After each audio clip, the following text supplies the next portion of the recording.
για την χρονιά στην Έλληνα. Ευχαριστούμε και την Περιφέρεια Αττικής μέσω της κυρίας Έρσα Δημοπούλου. Η συμβολή της Περιφέρειας είναι πάρα πολύ σημαντική σε πολλούς τομείς. We would like to thank the Greek Network EPIONI, the Support Association for Relatives of Patients with Chronic Diseases, for its presence for the third year in April. We also thank the region of Attica through Ms. Elsa Dimopoulou. The contribution of the region is very important in many areas. Πιστεύω ότι η τέχνη βοηθά πολύ και βελτιώνει τη ψυχική υγεία των ανθρώπων και συναντήσεις σαν τη σημερινή με προσωπικότητες που είναι γνώστες του αντικειμένου βοηθούν στο να βρεθούν νέοι δρόμοι που θα οδηγήσουν σε νέες μεθόδους βοήθειας για άτομα που τη χρειάζονται. I believe that art helps a lot and improves people's mental health. And meetings like today's with people who are knowledgeable about the subject help find new paths that will lead to new methods of assistance for people who need help. Ο Δήμος είναι κοντά στον αθλητισμό, γιατί τον θεωρούμε σημαντικό μέσο κοινωνικοποίησης και των ανθρώπων και διαπαιδαγώγησης των παιδιών. Σε επίπεδο σχολικού αθλητισμού, προσπαθούμε να είμαστε κοντά στα σχολεία και στους μαθητές και να τους δίνουμε διεξόδους για συμμετοχή σε αθλητικά γεγονότα, αλλά και γνωριμία με αθλήματα που δεν είναι ευρέως γνωστά. The municipality of Egina supports sports because we consider it an important means of socializing and educating children. At the level of sports in schools, we try to be close to schools and their students and give them options for participating in sporting events, but also the chance to get acquainted with sports that are not widely known. Η φετινή χρονιά σε συνεργασία με τα αθλητικά σωματεία και τους γυμναστές των σχολείων, διοργανώσαμε τουρνουά βόλεϊ, μπάσκετ, ποδόσφαιρο και κλασικό αθλητισμό για τα δημοτικά σχολεία, επιδιώκοντας την όσο μεγαλύτερη συμμετοχή. Στα γυμνάσια, μαζί με την Ομοσπονδία του Μπόλινγκ, φέραμε εξειδικευμένους γυμναστές που δείξαν τα μυστικά του αθλήματος στα παιδιά. So this year, in collaboration with sports clubs and sports coaches, we organized volleyball, basketball, football, and classical sports tournaments for elementary schools, seeking the biggest possible participation. Moreover, in high schools, together with the Greek Bowling Federation, we brought specialized coaches to show the secrets of the sport to the children. Βασικός στόχος στην επόμενη χρονιά είναι να προσπαθήσουμε με στοχευμένες ενέργειες να φέρουμε τα παιδιά του Λυκείου στον αθλητισμό, γιατί έχουμε εντοπίσει ότι μεγάλο μέρος των μαθητών είναι ανενεργός. Μέσα από τον αθλητισμό φέραμε σε επαφή το Λύκειο με το Δημοτικό, χρησιμοποιώντας τους μαθητές του Λυκείου ως κριτές των αγώνων των μικρών παιδιών. The main goal next year is to bring high school students into sports, because we have realized that a large number of the students are inactive. Furthermore, through sports, we brought high school students into contact with elementary school pupils by using high school students as judges in the competitions of young children. Μεγάλο και σημαντικό κομμάτι για το Δήμο είναι ο σωματιακός αθλητισμός. Στην Αίγινα έχουμε συλλόγους αναγνωρισμένους από τη Γενική Γραμματεία Αθλητισμού στο ποδόσφαιρο, μπάσκετ, βόλεϊ, στίβο και ιστιοφορία. Τα σωματεία αυτά δίνουν ο Δήμος κάθε χρόνο οικονομική ενίσχυση και χρηματοδοτεί και αθλητικά γεγονότα που διοργανώνουν. Τα σωματεία μας έχουν σημαντική και πολυεπίπεδη λειτουργία που ξεπερνά το καθαρά αγωνιστικό τους πρόγραμμα. Of course, we cannot leave out the sport clubs, which are very active on the island. In Egina, we have football, basketball, volleyball, track and field, and sailing sports clubs recognized by the General Secretariat of Sports. The municipality grants these clubs financial aid every year, and also it sponsors the sports events they organize. Our clubs have important multi-level function that goes beyond their purely competitive programs. Σημαντικές αθλητικές διοργανώσεις που ο Δήμος έχει ενεργή συμμετοχή είναι ο αγώνας δρόμου Ιωάννης Καποδίστριας με ιστορική βάση και συμμετοχή 1.500 αθλητών και 5.000 θεατών. Ελάνιος Δίας, αγώνας βουνού που αναδεικνύει την ορεινή Αίγινα και περνά από τον αρχαιότερο βωμό της Ευρώπης. Σε λίγες μέρες θα διοργανώσουμε μαζί με την Ομοσπονδία Καλαθοσφαίρισης τουρνουά 3x3 με στόχο να φέρουμε σημαντικά αθλητικά γεγονότα στο νησί. Την ίδια περίοδο θα γίνει από το Δήμο και τουρνουά ποδοσφαίρου στην Άμμο. Important sporting events in which the municipality has an active participation are the Ioannis Kapodistrias running race, a race closely linked to the modern history of Aegina. Don't forget that in 1828, Aegina became the first capital of modern Greece, and the participation of 1,500 athletes and 5,000 spectators. Elanio Zets, a mountain race that highlights mountainous Aegina and passes by the oldest altar in Europe. In a few days, we will organize a 3-on-3 basketball tournament together with the Basketball Federation with the aim of bringing important sporting events to the island. At the same time, the municipality will also hold the sand football tournament. Μελανό σημείο είναι η μη ύπαρξη κλειστού γυμναστηρίου, ένα πρόβλημα χρόνων που δυσκολεύει σε μεγάλο βαθμό την λειτουργία των σωματείων μπάσκετ και βόλεϊ. Η Δημοτική Αρχή προσπαθεί για την επίλυση του προβλήματος και πιστεύω ότι θα βρει δρόμο να ξεπεράσει τα σημαντικά εμπόδια που υπάρχουν. However, a black mark is the lack of indoor gym, a problem that has been going on for years and has greatly hindered the operation of basketball and volleyball clubs. The municipal authority is trying to solve the problem, and I believe that it will find a way to overcome the significant obstacles that exist. Σημαντική προσφορά και από σωματεία που ασκούν με έμεσο τρόπο την άθληση, όπως το Σωματείο των Ενεργών Πολιτών, που φροντίζει τα μονοπάτια του νησιού και τα αναδεικνύει με συνεχείς δραστηριότητες. Να αναφέρω ότι ο Δήμος κατάφερε και μπήκε σε πρόγραμμα συντήρησης μονοπατιών που θα λειτουργήσει σύντομα. Ο Δήμαρχος κ. Ζορμπάς αγαπά, στηρίζει και στέκεται δίπλα στον αθλητισμό. Φέτος, στην Αίγινα πραγματοποιούνται προγράμματα μαζικού αθλητισμού που δίνουν σε κατοίκους του νησιού τη δυνατότητα να γυμναστούν σωστά και οικονομικά. Significant contributions also come from associations that indirectly practice sports, such as the Active Citizens Association, which takes care of the island's trails and highlights them with continuous activity. I should also mention that the municipality has managed to enter into a trail maintenance program that will be implemented soon. The mayor, Mr. Zorbas, loves, supports, and stands by sports. This year, mass sports programs are being held in Aegina that give residents of the island the opportunity to exercise properly and economically. Ευχαριστώ πολύ και σας εύχομαι καλή διαμονή στην Αίγινα. Thank you. Welcome to Aegina and wish you a pleasant stay. We would like to thank very much the Vice Mayor of Sports of the city of Aegina. He is also an athlete, a marathon runner, and he has the best time in marathon in Greece, the second best time still in Greece.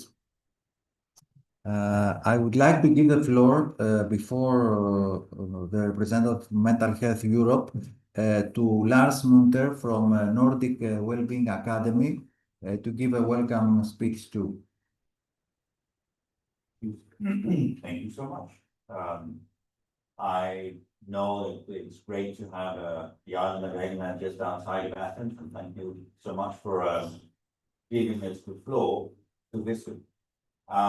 I think I've traveled a little bit further than most of you from Athens or the locals, coming from Scandinavia.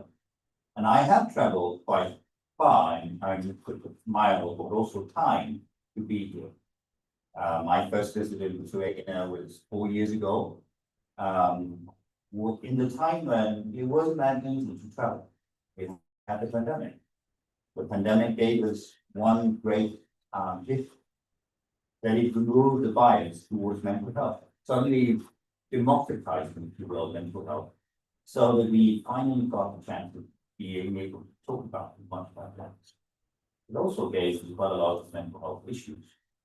So it is, of course, truly good that EPIONI has been able to bring the Arts and Mental Health Festival together. And it's also a demonstration of the value of having this particular topic to be able to connect us. The types of sponsors and the types of projects that Volker mentioned just before gives them an idea about the strength of what arts really does.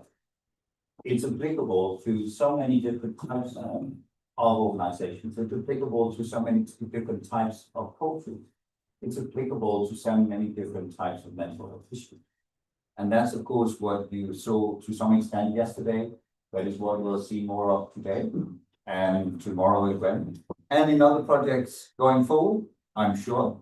I'm hoping, of course, to have many more with EPIONI. Our journey is not done, for sure. But from my side and on behalf of the Nordic Wellbeing Academy, it's a pleasure and honor to be here. And I'm looking so much forward to hearing even more that will inspire me to do more to help others. Thank you. Many thanks, Lars. I would like to give the floor to Veronica Zetikova.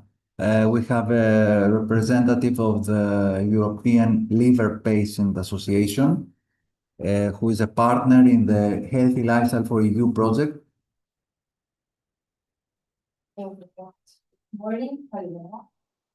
I'm Veronica. I'm from European Liver Patient Association. So this is an umbrella association. We are based in Brussels, and we have currently 40 members. So they are national liver patient associations, support the patients in their daily lives. And of course, mental health for us as European association is extremely important. This terminology is part of health literacy terminology, and we really feel that we have to speak louder about it and not stay only on the surface, but really go deeper and really open conversation among different communities and brainstorm together, connect together, come up with different programs, different strategies, also funding for these type of things. So I just clap for to organizers of this event, and I hope we will have a wonderful 2 days here in England. Can I ask you, Veronica, at the moment, what are the projects of ELPA, more or less, the European projects? So we are currently part of 20 European medical research projects. Majority of them are focused on clinical trials, but more and more we see also the support from the Commission towards encouraging healthy lifestyles, encouraging the social part, and how we can build really strong Europe social aspect and really be more connected on a, let's say, human level, how to support each other. So thank you very much for the invitation, and we look forward to network and try to come up with some new ideas how to support all of us, not only patients, not only caregivers. Thank you.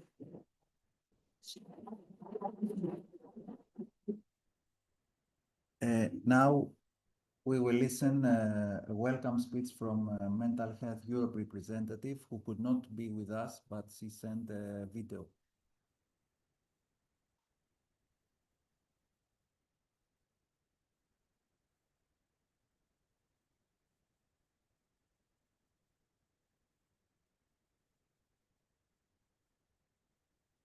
Dear participants and the organizers of the afternoon Health Festival on the beautiful island of Iberia. And my name is Padikova, and I'm the director of Mental Health Europe. This is my current week from the job, so I'm very new. So I'm very delighted to be able to do this address and to welcome you. And I would also like to talk a little bit about the European Mental Health Week. So this week is the European Mental Health Week, and the theme of this year is care for mental health in Western social rights. So this year we really want to bring focus on socioeconomic determinants of mental health. This means that we want to highlight how housing and income security and programs of active education and social security in general has a potentially positive impact on individuals and society's well-being. So this is why we really want to bring this to the forefront, and we want to ask the EU to invest in social rights and look at the opportunities there on improving mental health. So we have a whole week full of exciting events across Europe, both online and in person, to check that out for sure. And the week coordinate with very exciting run on mental health. We include the team people here. So we are running the Doctors 20K for mental health. And your event really wants to fit into that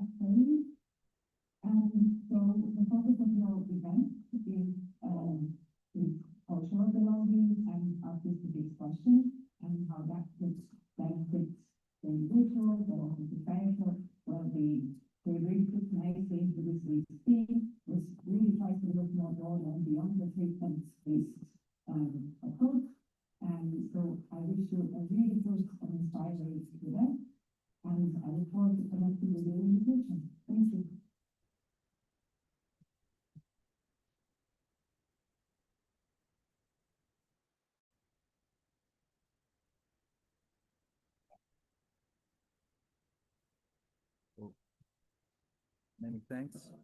Maybe.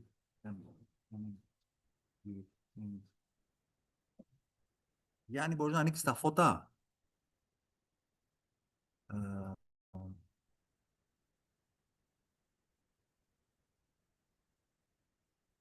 Okay, can you introduce Alina? Probably.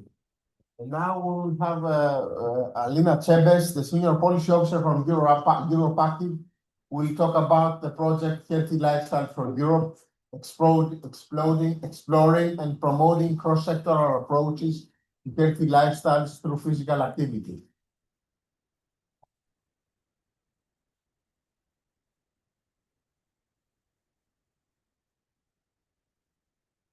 Good morning, everyone.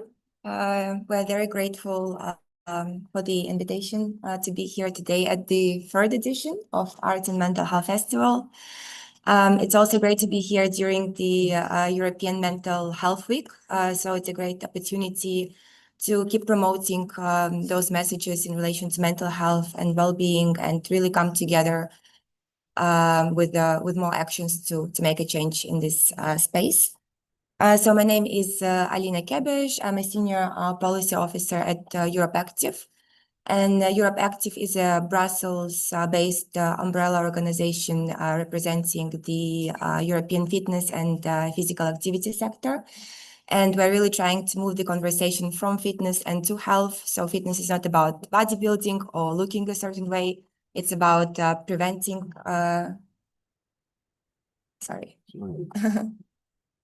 it's about preventing ill health, maintaining optimal health, improving quality of life and health outcomes of individuals. So Europe Active, together with other 7 organizations, we are working on Healthy Lifestyle for Europe project, and the aim is to promote cross-sector collaboration for healthy lifestyles through physical activity.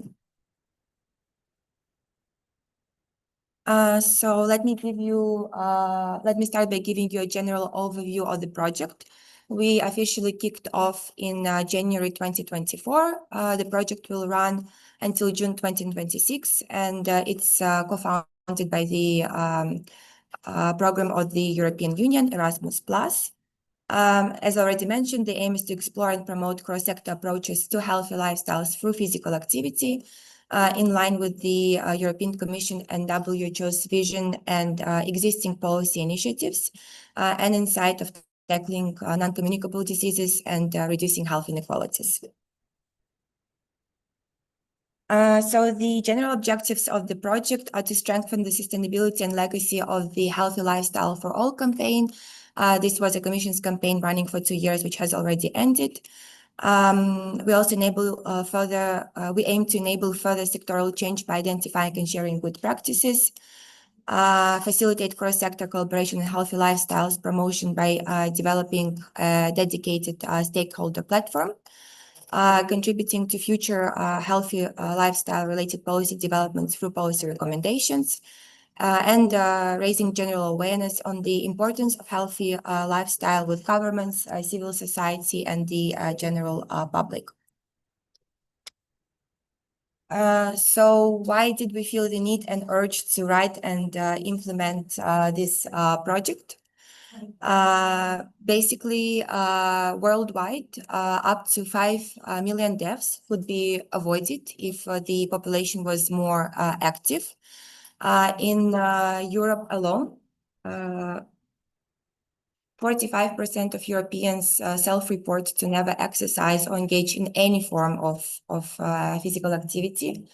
And 1 in 3 Europeans do not exercise enough, and they do not meet the WHO recommended levels of physical activity, which is 150 minutes of moderate physical activity per week or 90 minutes of high intensity rigorous physical activity.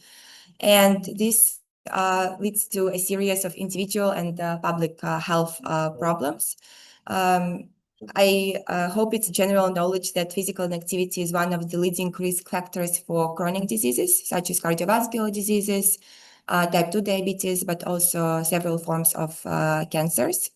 It's also associated with increased symptoms of depression and anxiety, worse mood, and also cognitive function. And on average, it costs the European Union more than 80 billion euros per year. And these costs mainly result from healthcare expenditure, but also from lost productivity and participation of people in economy and society. So since we're at the mental health festival, I also wanted to highlight a few research studies and figures of relation of physical activity to mental health. So being physically active triggers the release of brain chemicals like endorphins and serotonin, which enhance mood, boost self-esteem, and improve concentration and overall well-being. There are also a few research studies that demonstrate that physical activity is more useful intervention for improving mental health than psychotherapy or pharmacotherapy. And it's fair to say that physical activity should be a key component of mental health care. So as I already mentioned, there is more and more studies, countless research demonstrating that physical activity is a cost-effective tool for prevention, management, and care of non-communicable diseases. And every €1 invested in physical activity can generate €5 in return. So it's not cost, it's a solution. So I hope by now you're convinced that physical activity is really paramount to improving individual health, public health, improving the sustainability of our healthcare system, the resilience and competitiveness of our society and economy. But not one sector can solve the huge problem of physical inactivity which we're facing in Europe, but also in the world. So that's why for this project, we are partnering with various NGOs and sector representative bodies from, physical activity, outdoor sport, but also active mobility, health communities, patient communities, healthcare professionals, and caregiving communities. So these are our project partners. Some of them are here today. EPIONI, representing the carers community, Police representing the active mobility community. It's Great Out There, INOS representing outdoor communities. ELPA is also our project partner representing the Liver Patient Association. Exercise is Medicine representing healthcare professionals, and Physio and Europe Active representing sport and physical activity communities. Since our project has launched in January 2024, we have already released a series of actions and deliverables. First of them being the call for action. And through the call for action, we gathered data and research to call on the European institutions and policymakers to implement a series of action in relation to the promotion of cross-sector collaborations for healthy lifestyles. So we called on the institutions to increase EU funding and its accessibility that support multi-sectoral collaboration and coordination platforms dedicated to healthy lifestyle promotion, to conduct research into effective strategies for increasing physical activity and reducing sedentary behavior at the population level, integrating physical activity into clinical practice through screening, counseling, and referral programs. Implementing policies to create supportive environments for physical activity, such as urban planning initiatives, transportation policies, and school-based programs, and mobilizing communities to provide accessible and safe spaces for physical activity. After the call for action, we built and launched a cross-sectoral platform for the promotion of healthy lifestyles. So, as I said, we are 8 organizations, and we all come from very diverse and distinct fields. Hence, we have very different expertise. So each for our own networks and based on the knowledge and expertise that we already have, we have done desk research to find initiatives which already exist on the topic of cross-sector collaboration to promote healthy lifestyles. And we really saw a lot of examples of, for example, health sector working together with physical activity sector, working together with public administration, environment, community sectors, active mobility, to create local regional initiatives which have clear aims and clear outcomes, both in terms of quantitative and qualitative outcomes that demonstrate that X amount of people benefited from a specific initiative, or more policies were created in this regard to promote healthy lifestyles further. We launched our platform at the Community Building Conference in Brussels, and this conference brought together European and national policymakers, World Health Organization, civil society organization, where we again reinforced the messages that we created through the call for action, and we also presented our platform and explained the aims and what we're trying to achieve with this platform. So now that we've consortium partners gathered the initiatives for the platform by ourselves, we also launched a call for good practices, where organizations from all over the world, but more realistically Europe, can submit their initiatives. So why we're collecting all this information? Because then we can analyze the data, and we can see what type of strategies and interventions work, where the real opportunities are, but also where the gaps and challenges are in implementing certain initiatives to promote healthy lifestyles and to increase physical activity levels across the population. So once our platform is complete and we have a good amount of these good practices, we'll create virtual focus groups, and we will have conversations with organizations which are implementing these initiatives more in depth. And this information and these conversations will help us identify and come up with policy recommendations in order to increase engagement and to improve the promotion of these initiatives across Europe.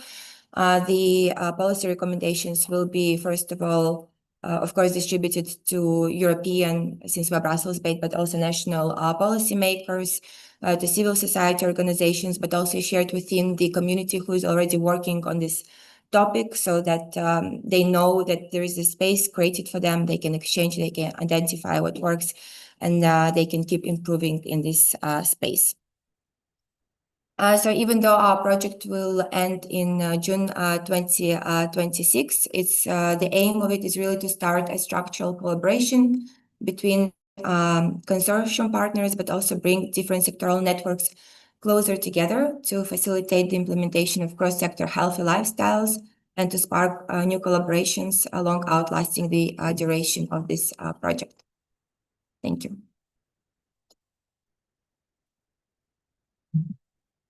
Thank you very much, Alina, for this presentation and for this project, Healthy Lifestyle for Europe, which is a European Erasmus Sport project. And we will have also the opportunity next year in Brussels for the final meeting of this event. Yeah. We can give the floor to a colleague also from Belgium. She is half Italian, half Greek. She lives in Brussels, and Fanny Saporito is the director of a daycare center for patients with mental health problems in Brussels.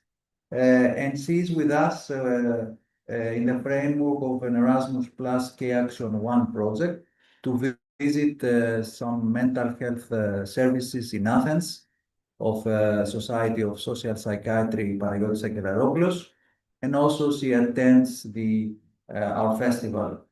Fanny, would you like to say welcome to our colleagues? Good morning, everyone. I'm Fanny. I have just a few words to say. I would like thirdly thank the EPIONI team for the organization and kind invitation to this event. Indeed, I'm the director of Musicae, It's a supported house with service based in Belgium. They have people with psychiatric disorder to move towards greater autonomy, and we provide the supervision housing. That's the main goal. We joined Erasmus Adventure this year with our team. It's a first experience for us, and it's marked an important milestone for our team. Thanks to this program, we had the opportunity to discover some other practices, international practices in Europe, from different backgrounds, professional practices, and broaden our horizons at European level.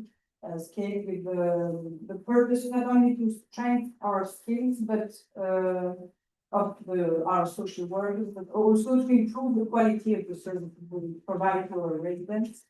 So we are currently looking for some partnerships in the sector of mental health, psychiatry, especially, and around, let's say, recovery, social integration, peer support, or even addiction. So some of you are interested.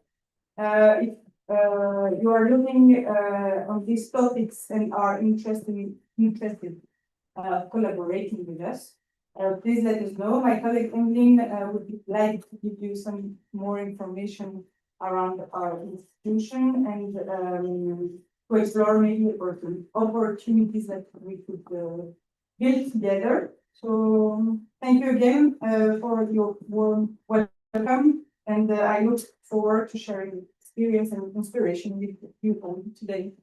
Thank you. Thank you very much, Fanny. And now we have Mrs. Iulia Hanangescu from the European Network for Holistic Integration, who she will talk about the project Care the Carer, empowering families, raising awareness, and fighting stigma. Okay.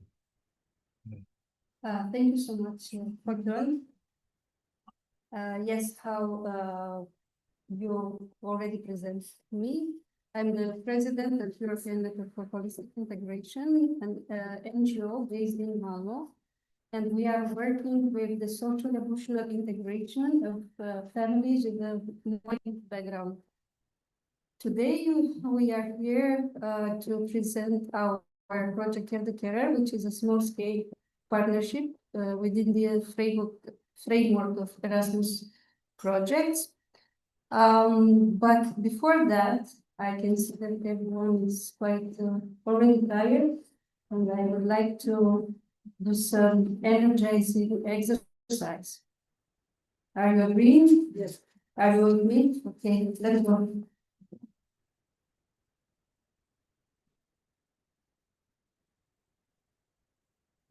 Within our organization, we are trying to connect very much with the people that we are working with. And the most precious instrument we have work. And this is a very important instrument, maybe the most important instrument in our lives. And if we remember, we use it in those moments of high intensity with a lot of intensity, and when we are very emotional, like how I trying to connect with you. A very simple exercise, really would help everything. Try to place one from your chest and going to the body. Relax. And try to observe which hand is moving.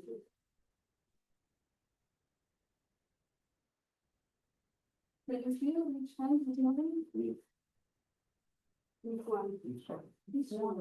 Usually we are taking half of breath, and we take the air only in the lungs. But now let's try to give the opportunity to the air to go to the belly.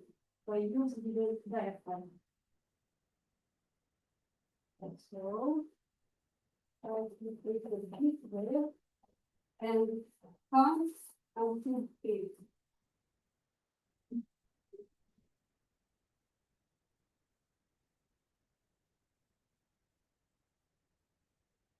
Once again.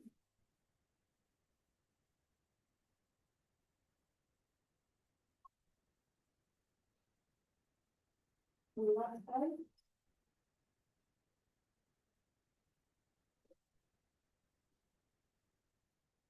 If we succeed to not have hand on the body, thank you so much. Let's take this.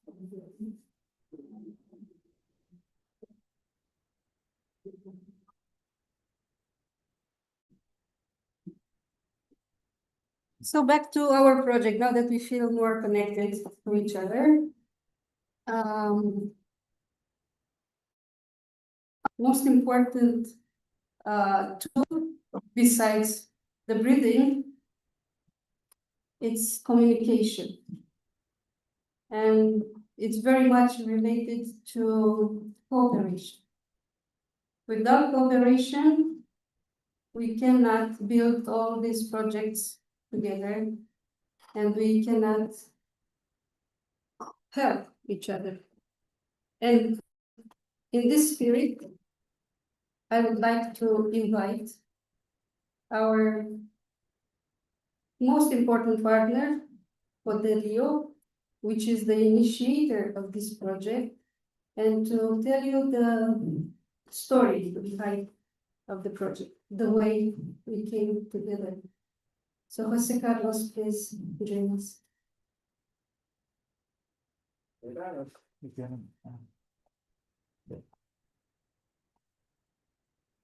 Okay, this was not written, so Julia, thank you for this surprise. Thank you very much. Good morning. My name is Jose Carlos from Córdoba, Spain, Andalusia. If you haven't visited, you have to go. And we are here representing for the European Research. It's a training organization focused on 3 areas, which are coaching, emotional intelligence, and soft skills applied to different topics. Just to be short, as Julia said, to tell you which is the real story behind the parents. Something like I don't like to talk about me, but something like 25 years ago, when I was 25 or something like that, suddenly I became a carer of 2 seniors, my parents. I was 20, 25, 20 something. I was very young. I just was thinking on my university and having party in the weekends. And suddenly I had 2 seniors under my care. I had no idea, no clue about how to do it, no knowledge about how to deal with the physical and cognitive depreciation of the 2 people I loved the most in my life. And of course, no emotional training about how to deal with that situation. When you don't know about how to do things, you learn force. You learn by mistake, or try mistake. This is what happened to me. And then I realized that the carer was maybe the big forgotten figure in this process. In this case, dealing with seniors, dealing with cognitive loss, dealing with Alzheimer, dealing with dementia, and this was the personal my personal story at the beginning for other ideas and especially for characters. When we started thinking about this, nothing is by chance. So it's not by chance that we are Sweden, Greece, and Spain. The first thing we made was a short research about which were the countries with the highest and the lowest impact of mental health. It's not by chance that the southern countries, the Mediterranean countries, maybe due to our culture, the way of living, even maybe to the to the power of families in the Mediterranean culture were those with the lowest impact on mental health. On the other hand, the Scandinavian countries, as Lars has said a few minutes ago, Lars, you're there. Sorry. What's up here? The Scandinavian countries, Denmark, Sweden, Iceland, or Norway, were those with a higher impact of mental issues in society. Especially yesterday, we were talking with Julia that Scandinavian societies are somehow seen as the perfect society, as where nothing bad happens, but sometimes bad things happen under the curtain or under the carpet. Sorry. And so this is why the election is not a chance. We are Sweden, Greece, and Spain, two Mediterranean countries and another Scandinavian one. And the other election, which is not by chance, is EPIONI. So when we wrote the project for the first time 2 years ago, the evaluator said, okay, the idea is great, the topic is fantastic, the proposal is well written, but you need to include a partner in a closer contact with the target group. So we made a research, we found EPIONI. I found Hopion and Spiros. And something like 2 years ago, I sent a mail and I say, hey, Spiros, Hopion, you don't know me, I'm from Spain. I found your names, I want you to be in my project. So initially the reaction was who are you, man? But little by little we convinced them, and this is the great partnership we are doing, and this is the idea. The great question, the great origin of our project is who cares the parent? This is the great question. And this is why we are working together, and so we are doing a fantastic job. This is just how I wanted to share the short story behind the project. Thank you very much. Thank you so much, Jose Carlos, and we couldn't have this project without his initiative. Once we came together, we succeeded to do some activities, and we put some data.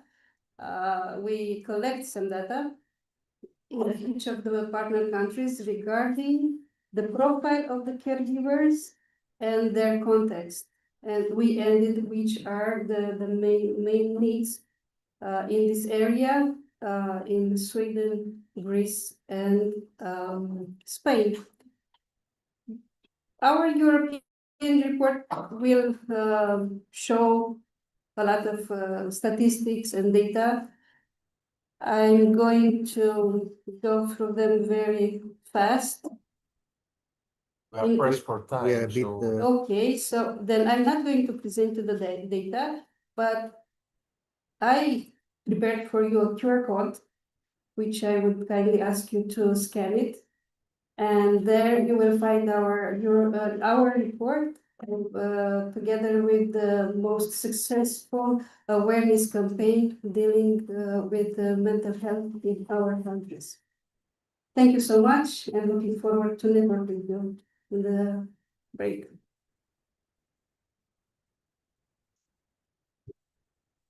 Thank you very much, Julia, for inviting us to the Carer project.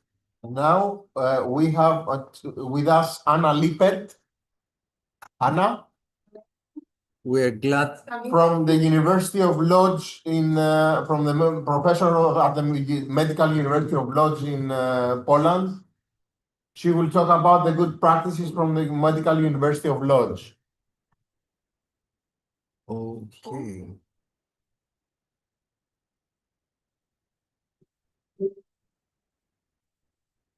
You can.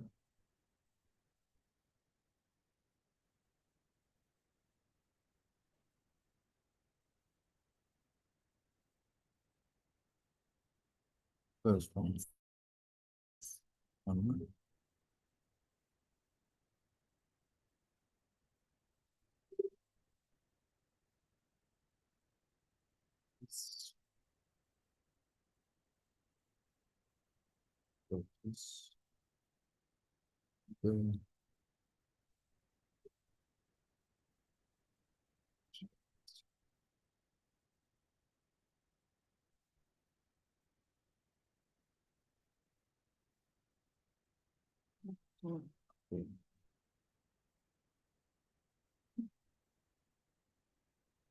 Works.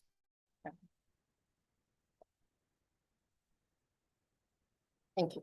Hello, everyone. It's a pleasure to be here. I will try to be right in time because our presentation is separated. I have the first one and my colleague Anna has the second part of it. So we are here because we are in the project Share for Elderly, which is financed from the European Union from Erasmus Plus program, which is related to physical activity for older people. And that's why today I would like to share our good practices from the Medical University related to physical activity for elderly people, what we do in general as a university. Our role is to make research, to conduct research, to teach, and also to do some projects. So in those three areas, I would like to show you our experience, or also mine, because I would like to show you also research in which I was involved, which are related to physical activity and elderly people. Which one? Yeah. So in general, why it is important to concentrate on elderly people, I think that all of us know that, but as a short background, because in general, globally, our population is going older and older. And it's great, of course, that we are able to live very long, but it would be much better if you would live in a good shape. So to maintain our physical and mental health also. And because mental health is especially important among elderly people, there are many factors which can influence it. For example, loneliness, social isolation are told to be one of the main important factors which can influence mental health. There might be a lot of stress, anxiety among older people, and also some depressive disorders. And also we focused on the people at our in our country.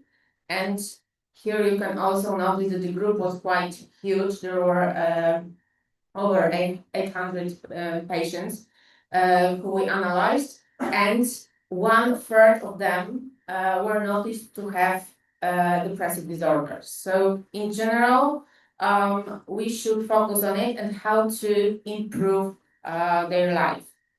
And one of the things which is important and quite easy way of treatment, non-pharmacological way of treatment, is physical activity. So we should first engage elderly people into it and to know how. We concentrated in our research on people who were with multiple sclerosis, which is one of also, which is quite difficult disease, while there is no enough effective treatment till today. Of course, we can somehow make the disease slower, but we cannot stop its development. And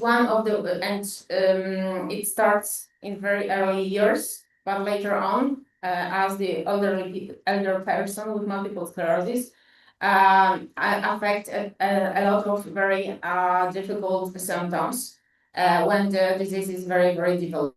So we concentrate, for example, in our research on this group. We analyzed how people will react after we suggest some specially designed individually training. As you can see in green, I wanted to underline the most important result, which was at the final. So we noticed that in all of the groups, physical activity was able to improve their cognition, their emotional state, and in general, the mental health. Of course, there were differences. It was dependent if the person had high level of fatigue or low level of fatigue. There were also some differences between men and women, but in general, physical activity was able to improve their mental health. So also, if we improved cognition, emotional state in general, their quality of life was improved. Also, very difficult period in our lives. So COVID pandemic.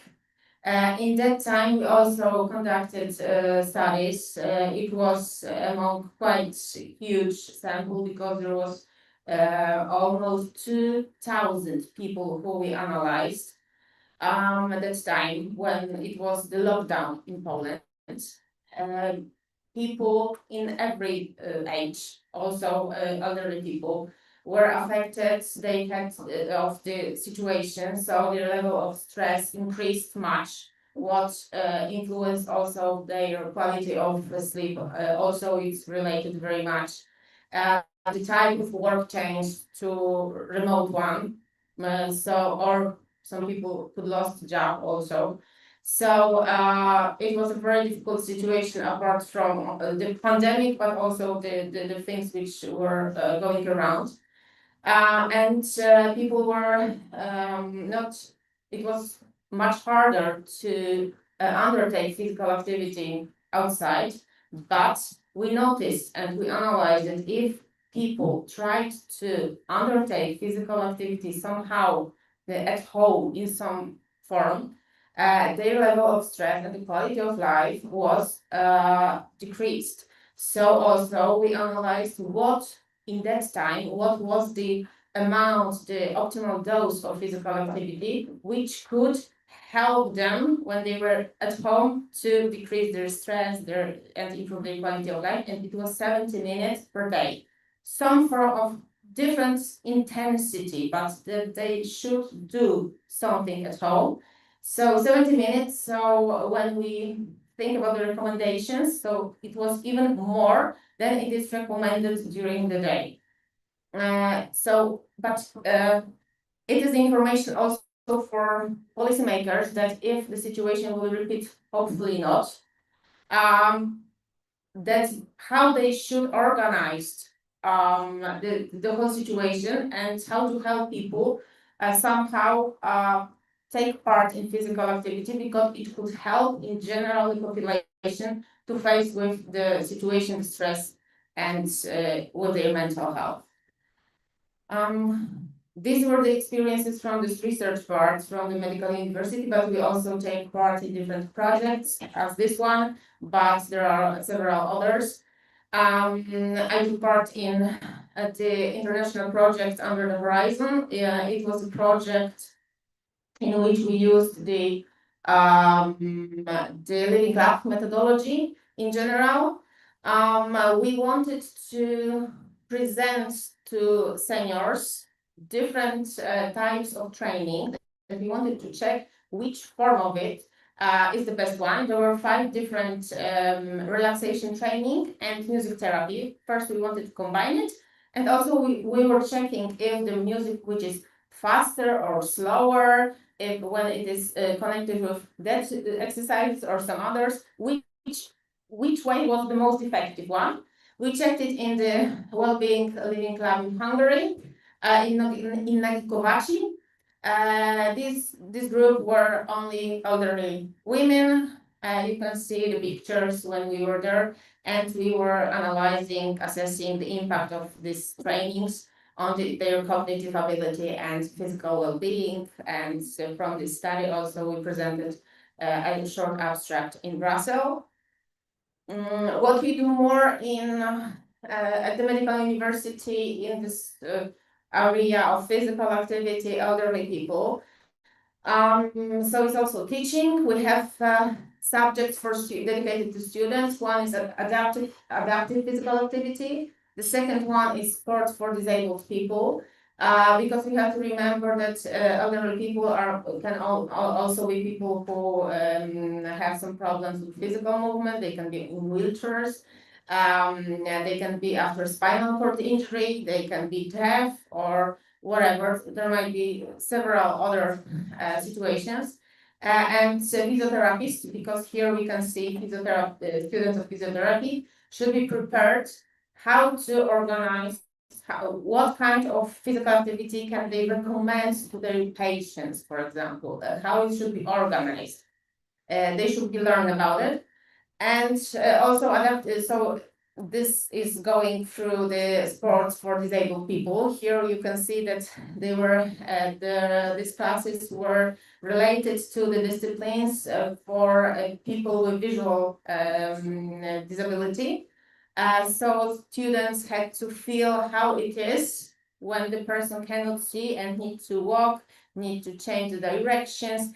At first, when they are hearing the lecture about different disciplines, they say, okay, what's the problem? Running, jumping, there's a lot of that. Later on, when they their eyes, they had to, close their eyes, they couldn't see anything.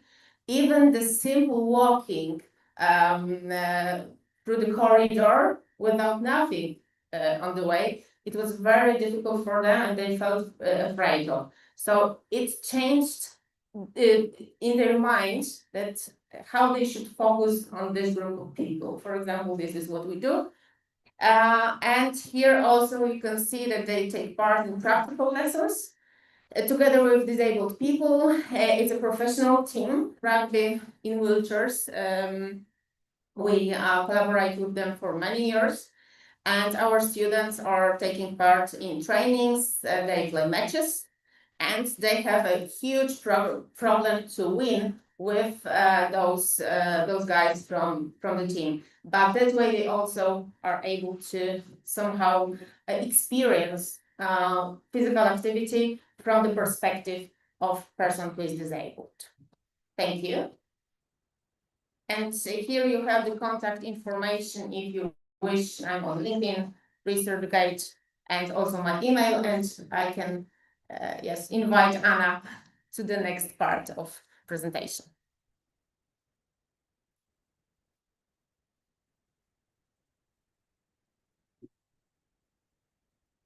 Thank you very much, Anna, for your presentation from the University of Medical University of Woods.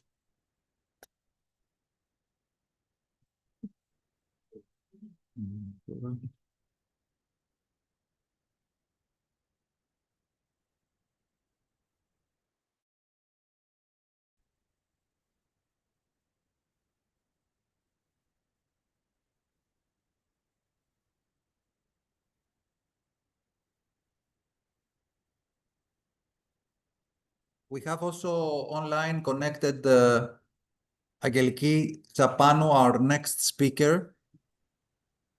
Hi, We can are you a hear few me? minutes late, Angeliki. Yes, okay, I will try to make it a bit shorter. Can you hear me well? So,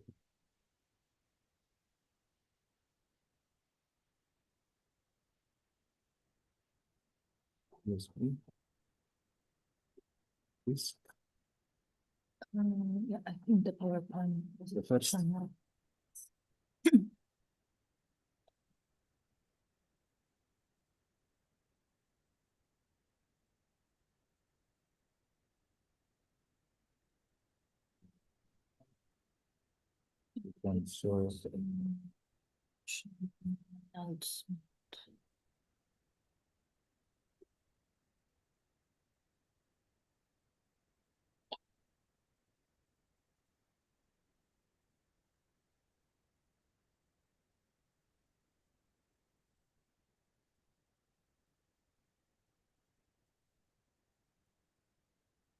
Can you hear me?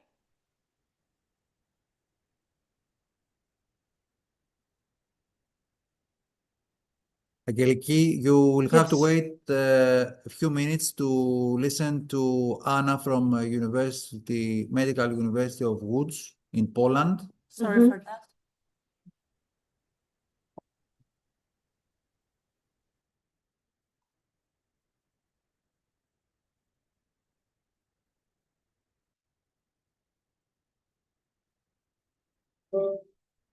So, hello everyone. My name is Anna Krzyżańska-Hebowska. I'm the project manager from Medical University of Łódź. Very happy to be here for the second time on this conference. Wait, what did we do? Okay. I'd like today to tell you something about the influence of playing bridge on the prevention of neurodegenerative diseases.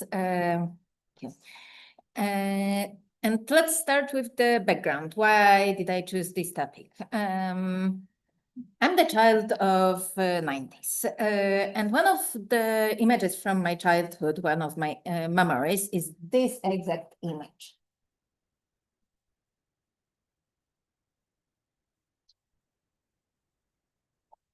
Yeah.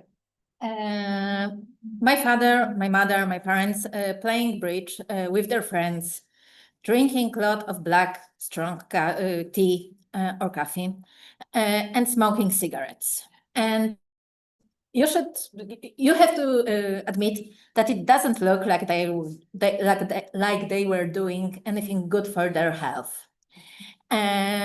But later on, I realized that this special activity was actually very good for them. Like this actually activity minus the cigarettes.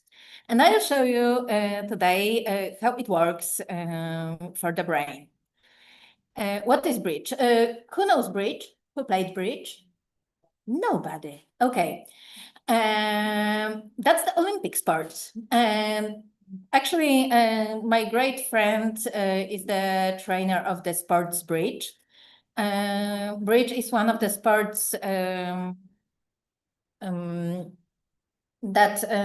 on the World Mind Sports Games. There are 5 of those sports, and the World Mind Sports Games is the mastership held after the Summer Olympics and after the Paralympics. That's the trick-taking card game using a standard 52 card deck. It's played by 4 people. 4 players in 2 competing partnership with partners sitting opposite each other at the table. What we didn't see in this place, it's one of the world's most popular games. A friend of mine who teaches bridge likes to say that the requirement to learn bridge is a little willingness and moderate ability to count to 13. So that's not actually a card game. And a few words about neurodegenerative diseases.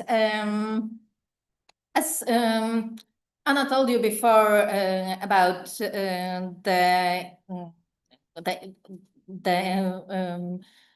the importance of taking care of elderly people today. What's more about those people? We have the neurodegenerative diseases that are caused by the progressive loss of neurons. That's the process known neurodegeneration. And they are considered to be incurable, as there's no known way to reverse the degeneration. And it's estimated, that's why the ways to prevent them is so important. And it's estimated that at 2019, 55 million people worldwide had dementia. And by 2050, this figure will increase to 139 million. So that's one of the most important health problems for today. Yeah,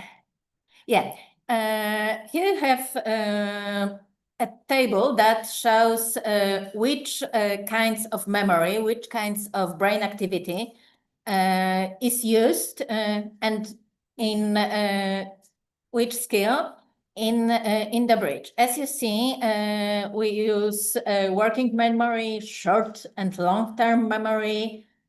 We have to have some concentration, attention, some logical skills, planning, and also mathematical skills and visualization. And several studies have directly investigated that the potential link between playing bridge and a reduced risk of developing neurodegenerative diseases, such as Alzheimer's disease. They found that playing contact bridge, the social bridge, was associated with higher number of immune cells in individuals, and also suggested that bridge playing simulates the dorsal cortex, a brain region vital for higher level cognitive functions. Another study found that seniors who regularly participated in mentally stimulating leisure activities, including mind games like bridge or chess, experienced a substantially reduced risk of developing Alzheimer's disease and other forms of dementia. And this is the reduction up to 75%. What's important that this research addressed the potential issue of reverse causality, of excluding by excluding participants who might have already had dementia. And this study was held in 21-year period.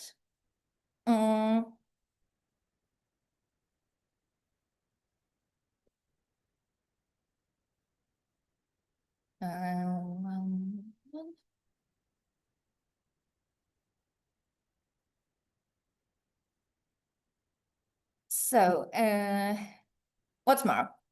The potential cognitive benefits of playing bridge have also been compared to those of other mentally stimulating activities, commonly associated with maintaining cognitive health in older adults. And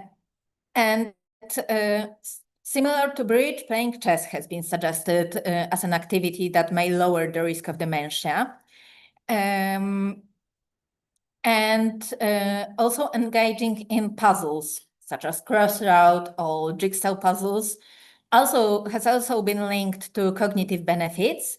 But studies suggest that regularly doing puzzles can help older people retain their mental acuity and may delay the onset of memory loss, potentially helping to prevent the mental decline.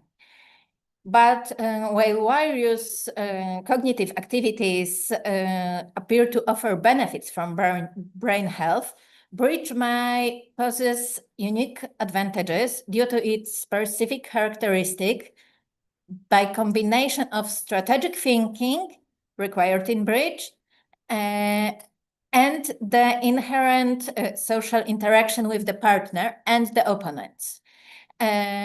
As Anna also mentioned, that the social relationships are very, very important for older people and for preventing the disabilities.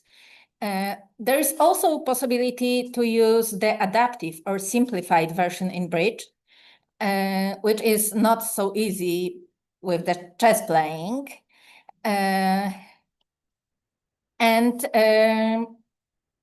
The bridge can be a cognitive intervention for individuals who have already been diagnosed with dementia or mild cognitive impairment.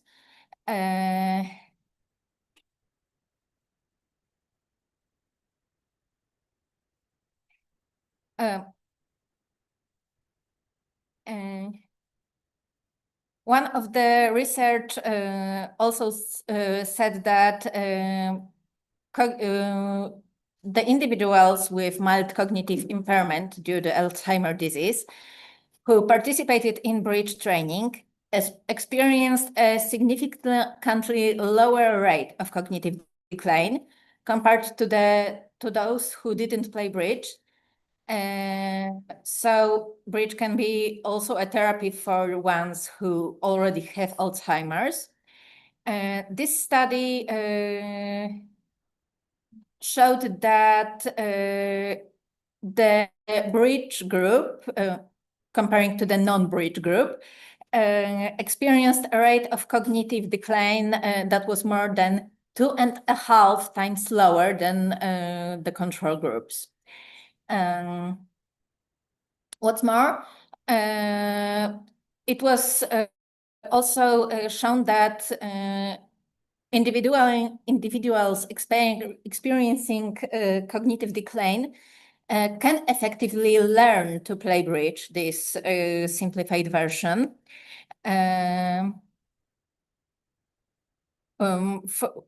with the skills crucial for the game. So, playing bridge is recommended by Alzheimer's Association, World Health Organization, and other organizations. The research about it was, as you see, held in various universities. So if you want more sources or to hear something more, or play bridge with me, there is my data, my LinkedIn profile and email. And yeah, thank you very much.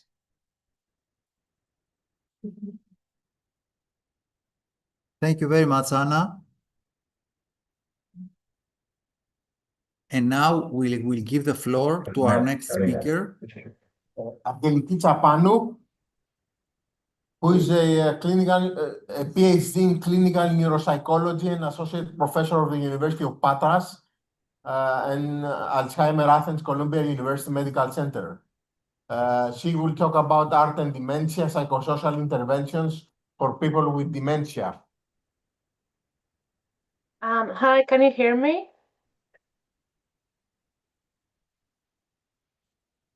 Hi, can you hear me?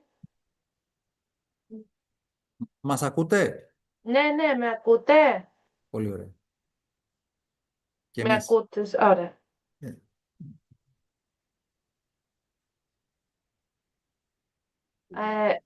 Έχω κάνει share την Όχι, δεν σας ακούμε. παρουσίαση. Με ακούτε τώρα? Δεν σας ακούμε. Όχι. Τώρα μήπως με ακούτε καλύτερα? Δεν σας ακούμε. Όχι. Δεν ξέρω τώρα. Ρωτώ. Με ακούτε, μήπως είναι πολύ σιγά σε εσάς? Μπορείτε να δοκιμάσετε ξανά. Ναι, τώρα με ακούτε? Δεν σας ακούω. Όχι, τι είναι, πολύ σιγά, τι είναι? Για ποιο λόγο. Τώρα μήπως, Πώς θέλετε τώρα να δοκιμάσετε χωρίς τα ακουστικά σας. Το δοκιμάζω πάλι. Τώρα με ακούτε? Όχι. Δυστυχώς έχουμε κάποιο πρόβλημα. We have a technical Δεν issue. ακούγεται καθόλου? Όχι. Μέχρι να λύσουμε το τεχνικό μας πρόβλημα, until we solve this technical issue, we can ask Panayota, dance therapist. We had the opportunity yesterday to for a very interesting workshop. Panayota Yaramandza, who is also a nutritionist. If you can say us a few words. Με ακούτε τώρα?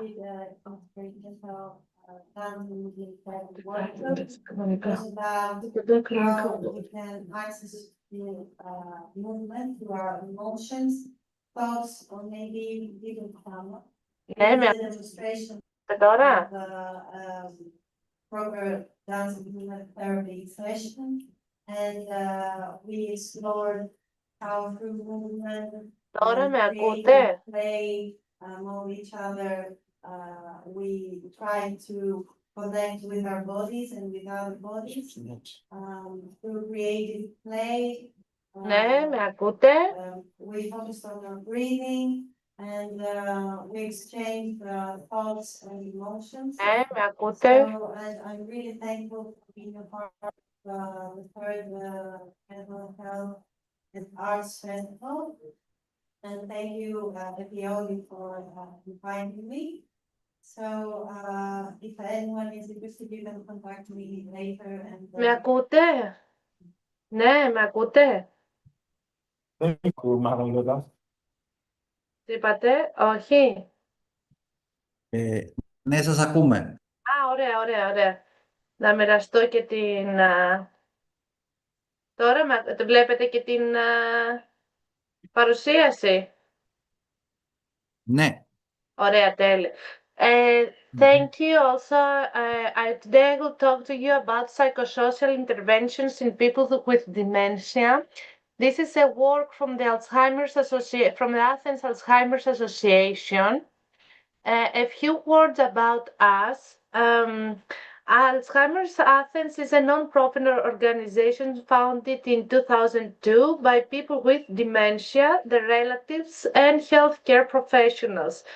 Mostly based in Athens. However, the last 2 years has opened also one daycare center outside of Athens in Arta. Currently, the association numbers more than almost 6,000 official members and has a staff of more than 130 health professionals and more than 150 active volunteers. As of today, we do have 10 daycare centers for people with dementia and 4 dementia mobile units for the people who cannot come to the daycare centers and 1 home care service. The activities include the memory clinic that offers neurological and neuropsychological evaluation to people over 60 and provide timely and accurate diagnosis of Alzheimer's disease and other forms of dementia. Further, we do have non-pharmacological interventions for people with dementia and a psychiatric clinic for both the demented people and for their caregivers. So dementia in a nutshell, as we know, we do have the disease, which are accompanied by cognitive deficits and very often by behavioral changes. And this is what we try as dementia daycare centers to work at.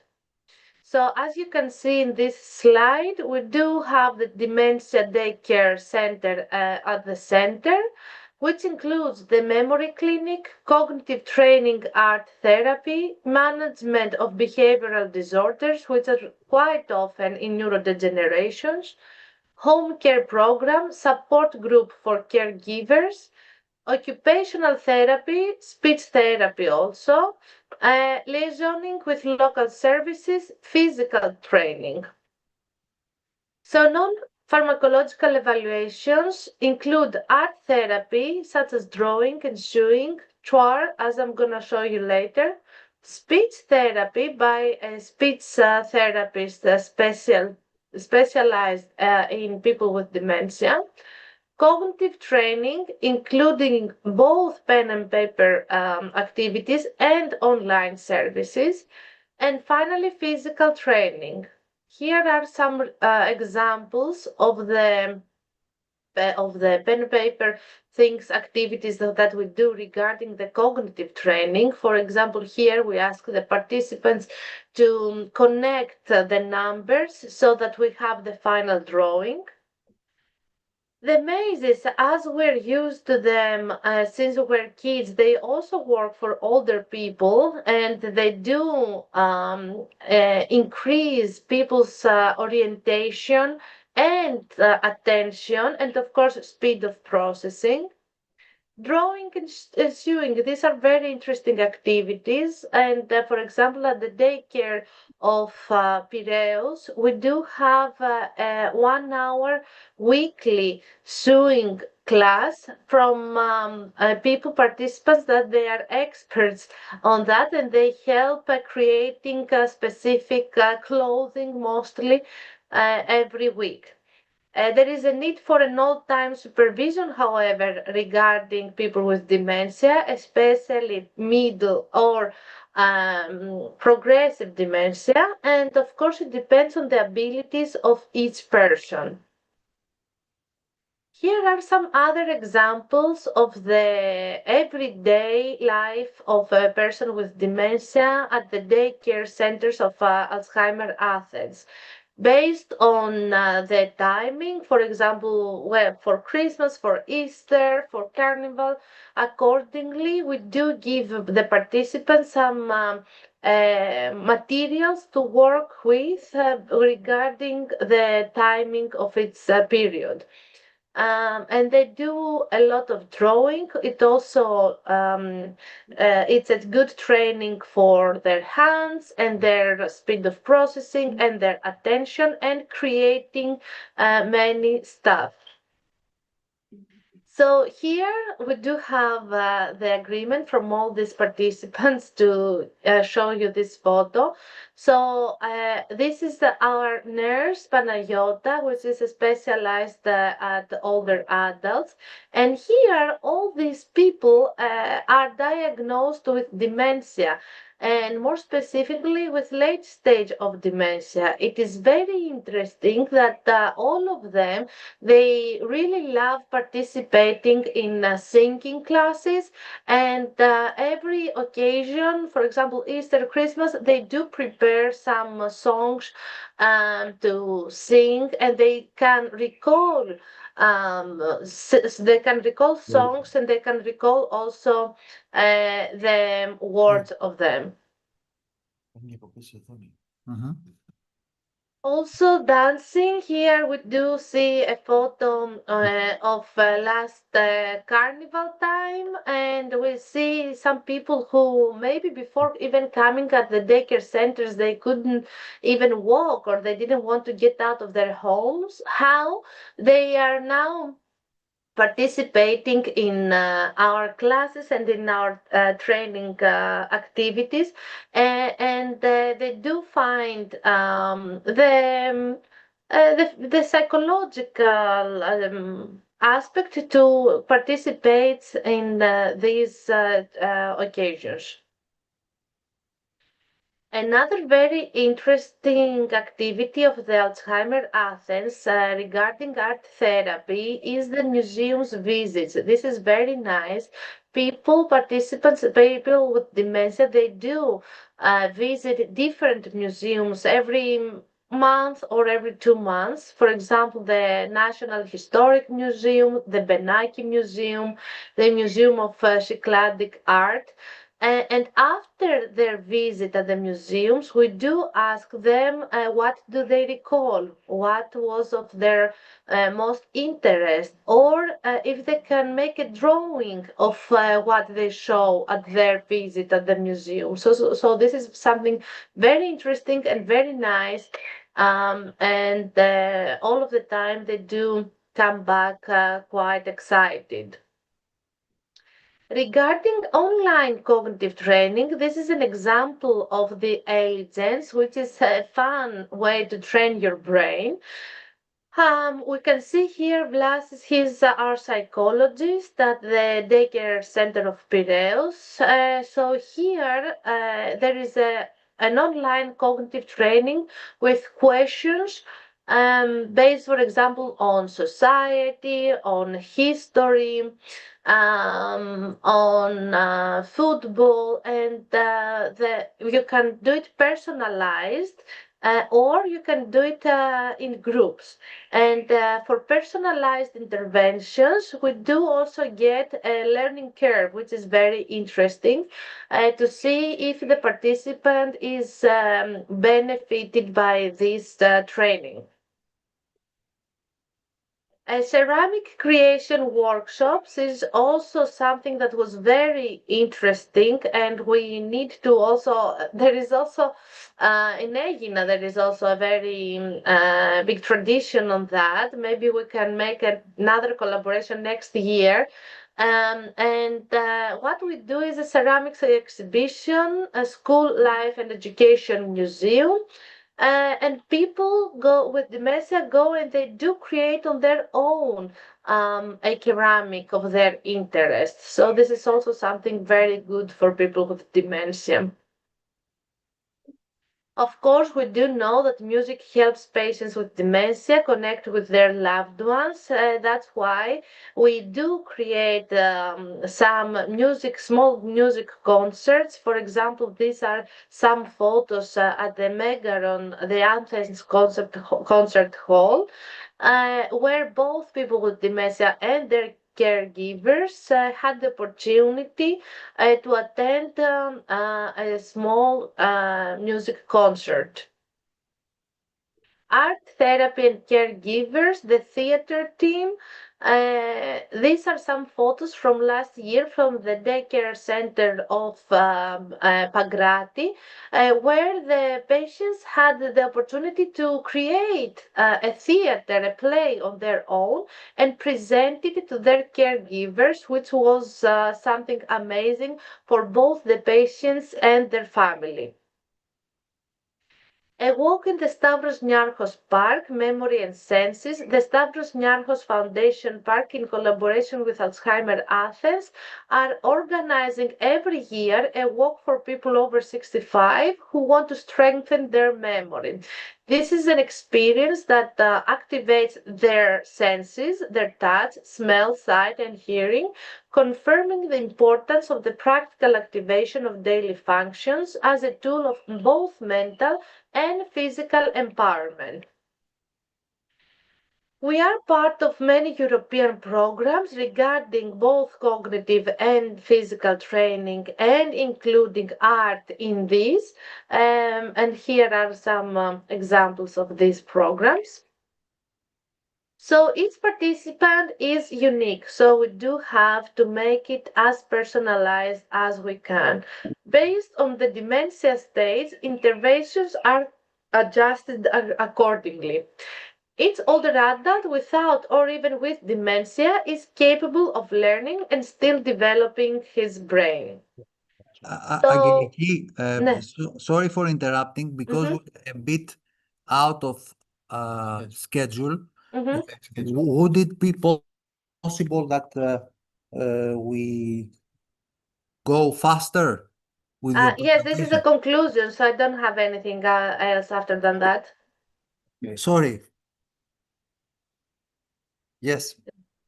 Okay, so cognitive stimulation, we do have activities such as puzzles, memory games, therapeutic activities, engaging in music therapy, art therapy, and physical activity, of course, regulating exercise. And these are some information and photos from the Alzheimer Athens, and here is our final slide. Thank you.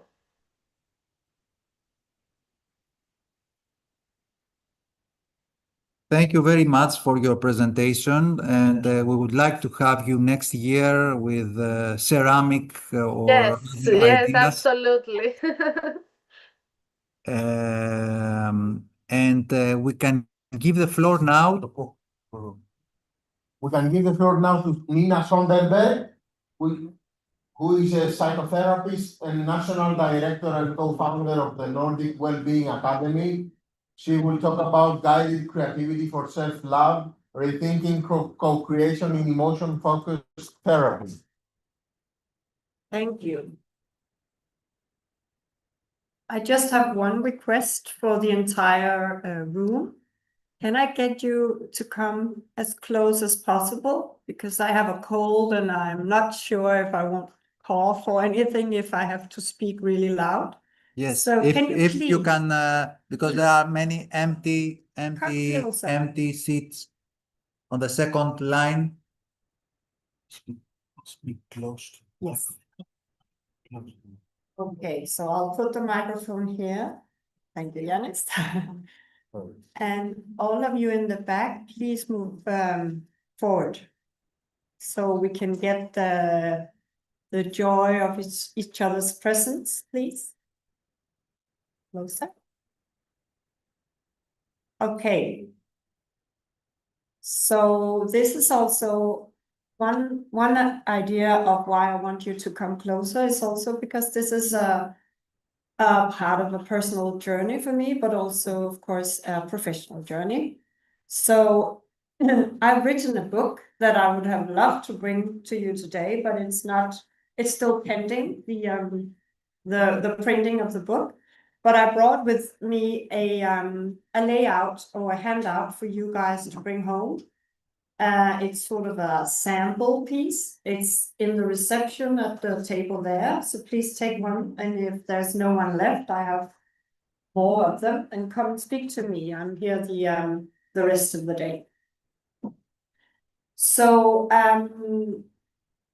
the reason why I called it From Broken to Becoming is that being a psychotherapist, but also, of course, being a human being, is that we all suffer from different things in our life, traumas, experiences that stays with us. But I believe in therapy as a way of becoming more closer to yourself. And a lot of you were also here this morning, where my partner in the Nordic Wellbeing Academy, Lars, was here. But that's also an organization that I'm part of, a national director for.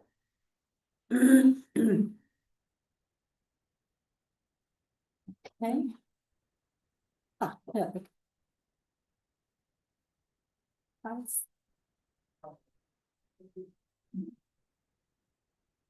Slides are not changing.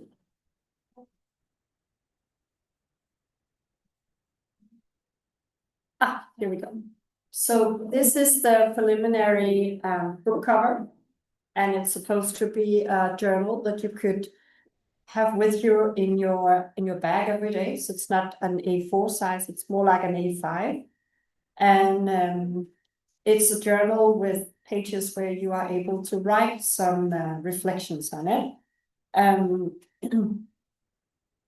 I've worked a lot with a graphic designer. I wanted the book to speak to all ethnicities and all people who maybe don't see themselves as necessarily one gender. So that I hope that you also see that this is not necessarily a gender that you could specify, but when I talk with some of my clients, I see that this is also an issue that some people experience. So I wrote it based on some of the clients that I work with, but I also wrote it because I suffered from depression recently. After a very traumatic experience, I had difficulties getting out of bed each morning. And if any of you have experience with those kind of feelings, you know that you try to, with the resources that you have, you try to grab for anything that can help you. But the things that I knew, the tools that I knew from my professional work was too heavy for me to read.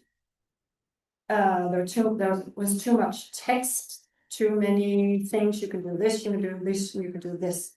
I wanted something that was really hands-on and easy to use. And I've always written a journal. And sometimes just jotting down 2 or 3 sentences is enough to actually get you started with the day. But I also used craft activities to help me feel better.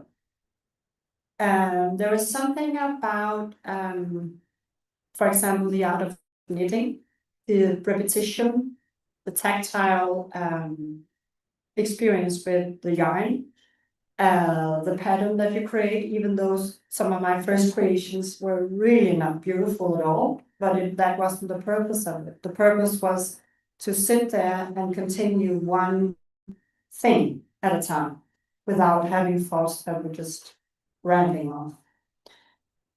So what I also realized was that healing happens in the very smallest acts. So just, you know, sitting with my yarn and just knitting was just a little, very small act for, if you looked at it from the outside, it was actually quite a big thing for me. And I also wrote this book because some of my clients are very, have a lot of resources, but therapy isn't something that everybody can just have.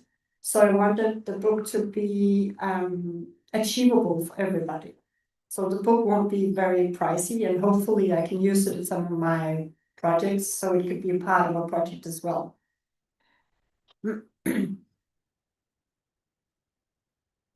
So the heart of the method is that I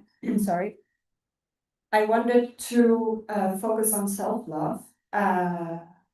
It might be a taboo to talk about, but actually, you know, when you are in the plane, you have to take the air yourself before you give it to someone else. And that's also my understanding of self-love. It's very difficult to love someone else without loving yourself. And self-love is also being kind to yourself in everyday matters. And resilience is, in my view, to be able to be present with yourself, even in the hardest times. And also we know from positive psychology that practicing gratitude is something that gives us something, and it can be a daily life.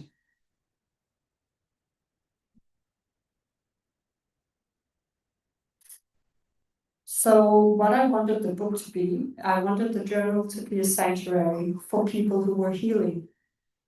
There are 30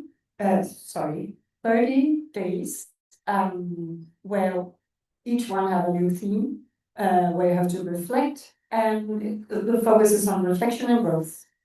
There are also 5 mini chapters, very short, but based, of course, in my professional theory and methodology, being an emotion-focused psychotherapist.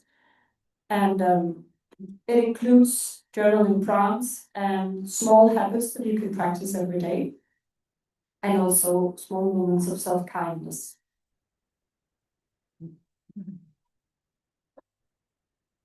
But what is self-love really? I talked a little bit about it before, but one really big thing also when I talk with my clients is that everybody has really strong inner critic.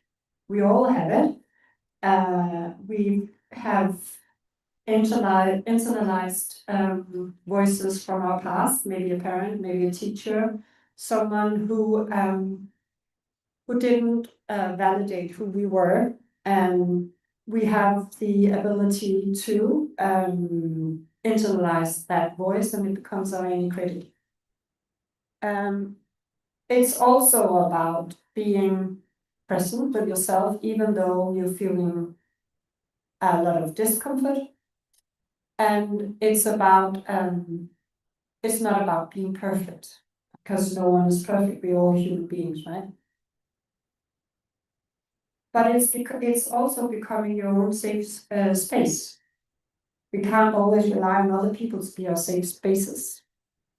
So one of the mini habits in the book is, and I'm glad that there was someone be here before you there, who actually also practiced putting a hand on the heart. It's very important to connect with yourself and your body and your breath. But some of the things that you could do is to say that I'm here, you're safe with me, to calm your inner child in times of turmoil.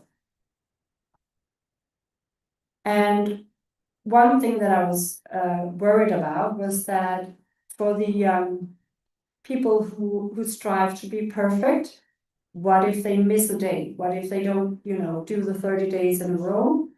So it was important for me to do a chapter on imperfections, but not imperfections as a real deal. It's knowing that it's okay to pause. And sometimes when we think that we have new healthy habits, we stop, and then we get even more critical about ourselves, and the inner critic is talking to us again. So we have to know and to be sure that we can always start over. Every time in life, we can always start over. Try again. So this is an example of one day where the theme is about making yourself a priority. And you have to first of all, you have to reflect on a recent incident where you prioritized your own needs and well-being. Okay, can be difficult for some people might to think of this maybe. And then there is a description of what to do and what to reflect.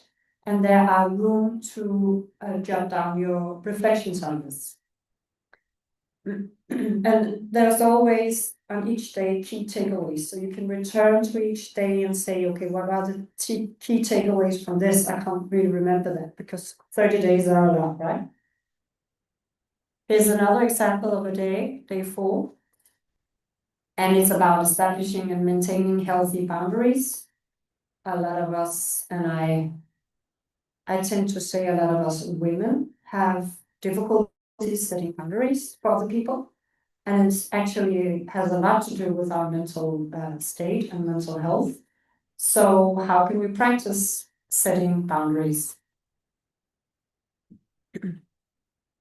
This is I mentioned that there were 5 small chapters, and you see the text it's not big.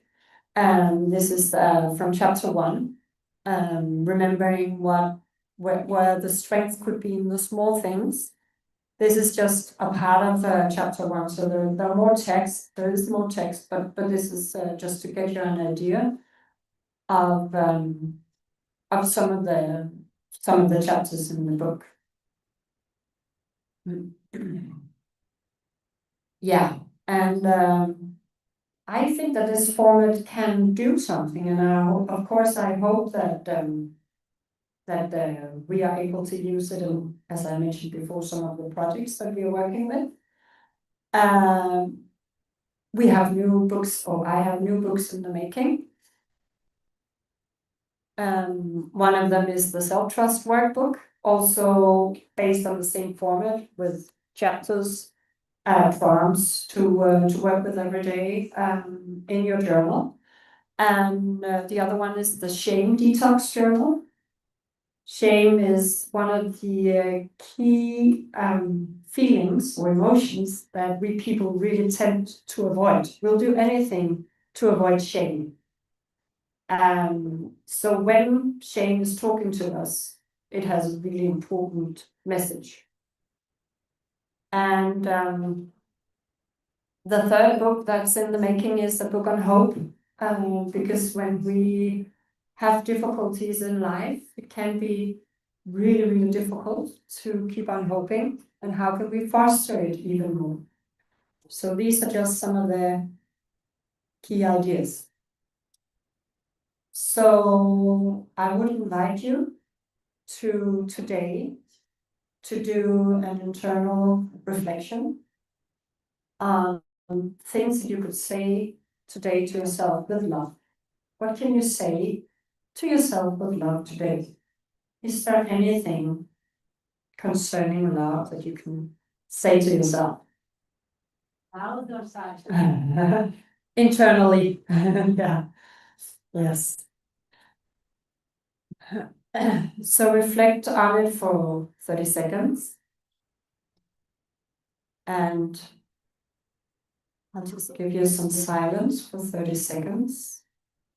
What can you say to yourself with love today? Is there anything?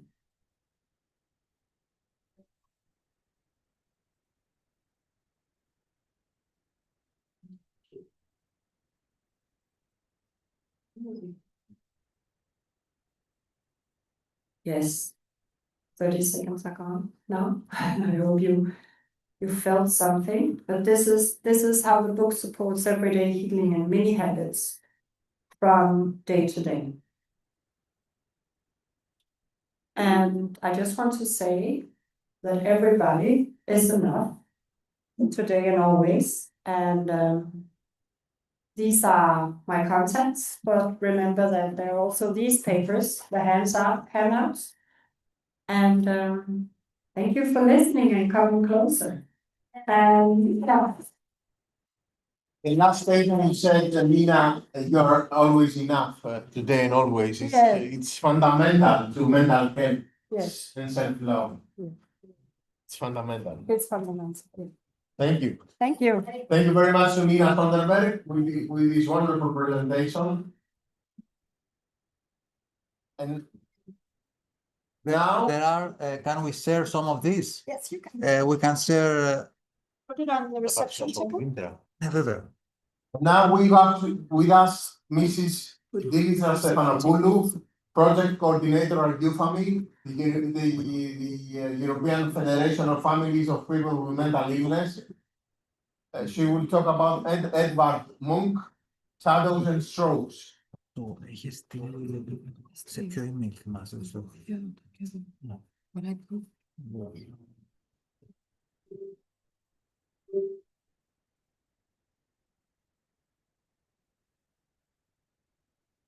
For those who are not aware, EPIONI stands for the European Federation of Families of People with Mental Health Problems.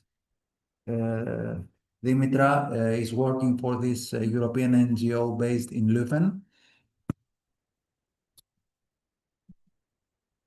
Thank you very much, Spiro. Good morning, everyone. As Spiro said, my name is Dimitra Stefanopoulou, and I have been working for the European Federation of Associations of Families of People with Mental Illness, widely known as EPIONI. I've been working for them for the past 4 years now. And although I have experience in project management for over a decade, my true nature lies to history and its art. That was my major. I studied in Glasgow University. I studied history of art.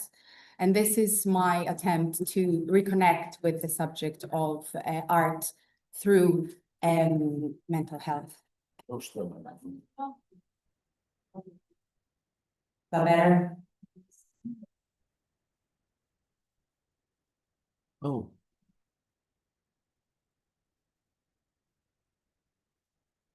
So I would like to say a big thank you to Spiros and Fokion for inviting me as a speaker to this amazing event. And congratulations for the great job they did this year as well. So I'm also a member of EPIONI, and I have been serving as treasurer to the EPIONI board since last February, and I'm pretty honored. Okay. So last year, my background prompted me to do a short presentation on the very famous case of Vincent van Gogh and the relationship with his brother Theo. And this year, we will very briefly explore the life and art of Edvard Munch, a man who turned anguish into masterpieces. Now, Edvard Munch's work isn't just about color and form. It's a window into a tormented soul. Through paintings like The Scream, which you can see here in each and every one of my slides, Munch captured emotions so raw that they still resonate today. So for the next few minutes, we'll uncover how this traumatic childhood, mental health struggles, and obsessive relationships shaped some of the most iconic images in history. Edvard Munch was more than a painter. He was a philosopher of emotion. Born in 1863 in Odelsbruk in Norway, he rejected pretty landscapes and beautiful portraits. Instead, he painted fear, love, and death as he felt them. His famous quote, So that's one.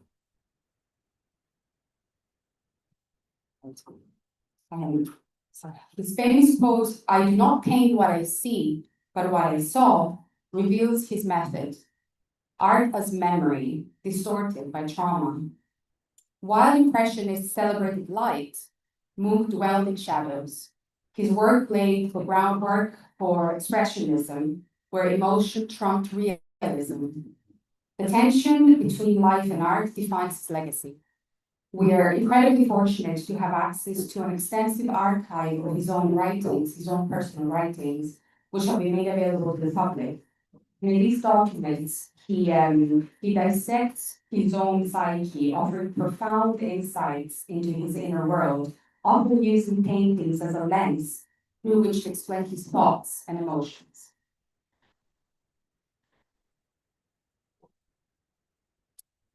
Now imagine a childhood haunted by death. At age 5, Munch lost his mother to tuberculosis. And a few years later, his beloved sister Sophie died of the same disease at age 15.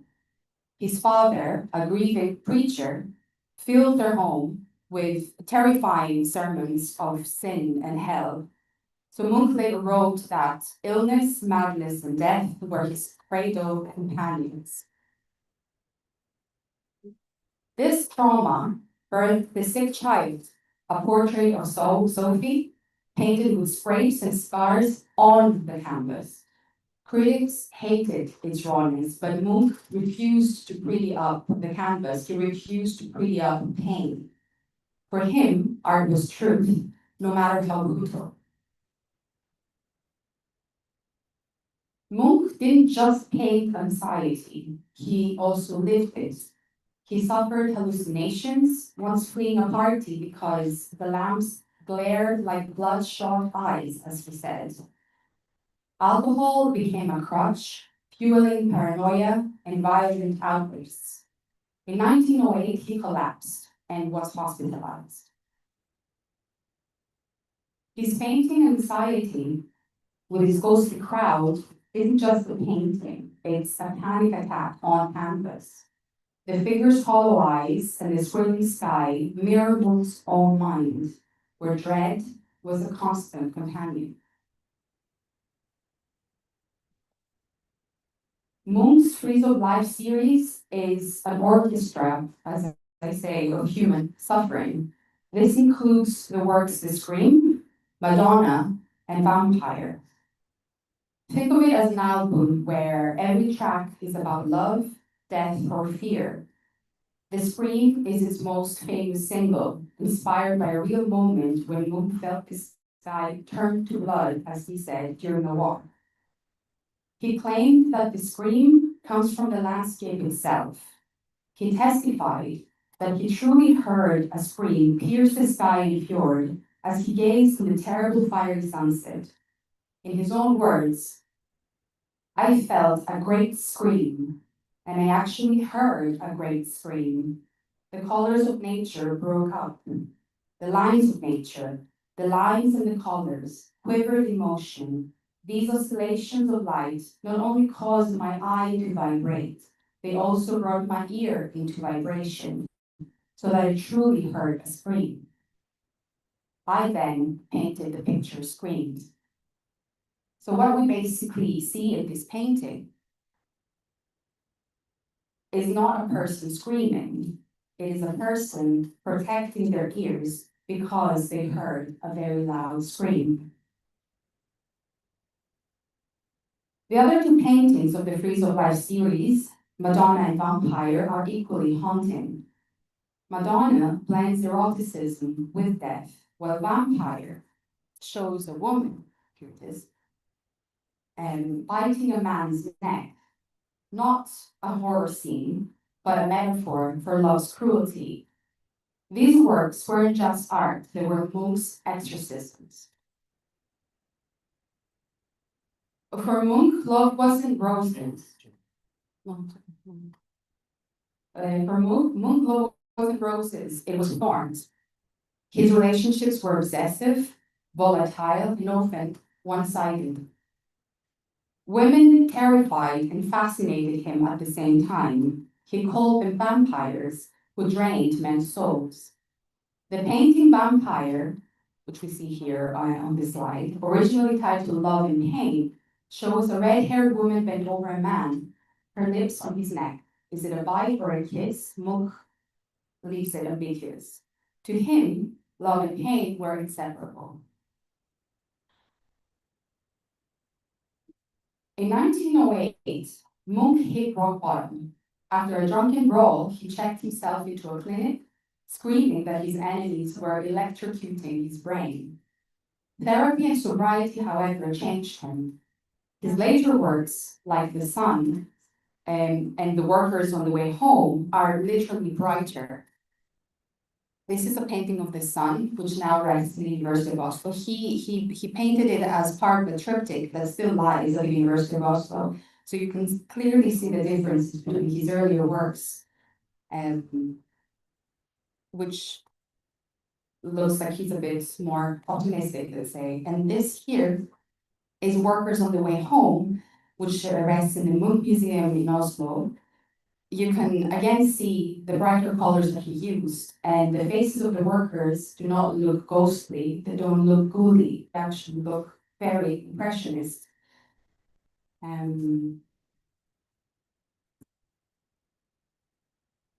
Munch spent his final years in Norway painting amid Nazi occupation. The regime called his art degenerate, but they dared not touch him because he was too famous to be persecuted. When he died in 1944, he left thousands of works to the city of Oslo. His late paintings, like The Sun, shimmer with hope. However, his last self-portraits reveal a man still wrestling ghosts. Munch's genius was turning private agony into universal art, and as he put it himself, my sufferings are part of myself and my art. Edward's honesty paved the way for how we talk about mental health now, art therapy, vulnerability on social media, even hashtags like it's okay to not be okay. I believe we all owe a little debt to Edvard Munch because he was literally a guy who painted his nightmares back in 1893. So what I personally take from Munch's shadows and strokes is that art isn't just about beauty, it's about truth. His paintings force us to confront grief and pain and fear and death and longing. In a world that often hides pain, Munch screamed his. As I was putting together this presentation, I asked myself the question: can suffering be necessary for great art? Can suffering be a catalyst for greatness? Now, for Munch, the answer was clearly yes. Art is the blood of the human heart, as he said. And, well, his heart, though wounded, did bleed masterpieces. Thank you.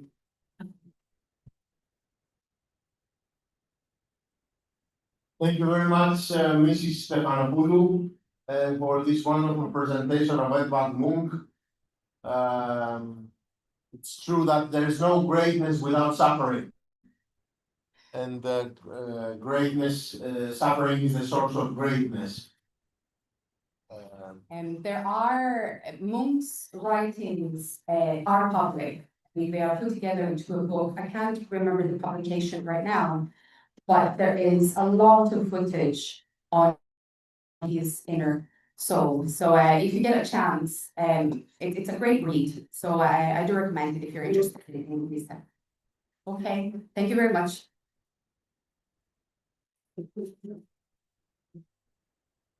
Thank you very much, Dimitra, for your presentation. We will wait next year for another famous artist's presentation.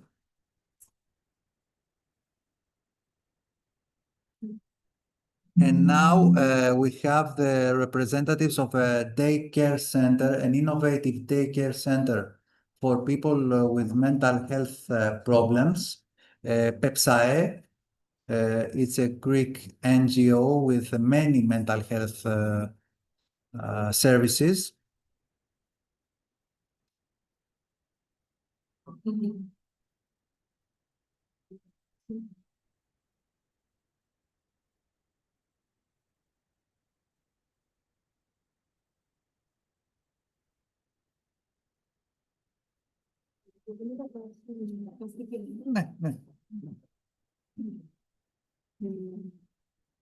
So, psychologist Maria Iliadis and sociologist Anna Bechraki will make a presentation of art in psychosocial rehabilitations the experience of the first year offering services at the PEPSAE Day Center for Mental Health Support through art.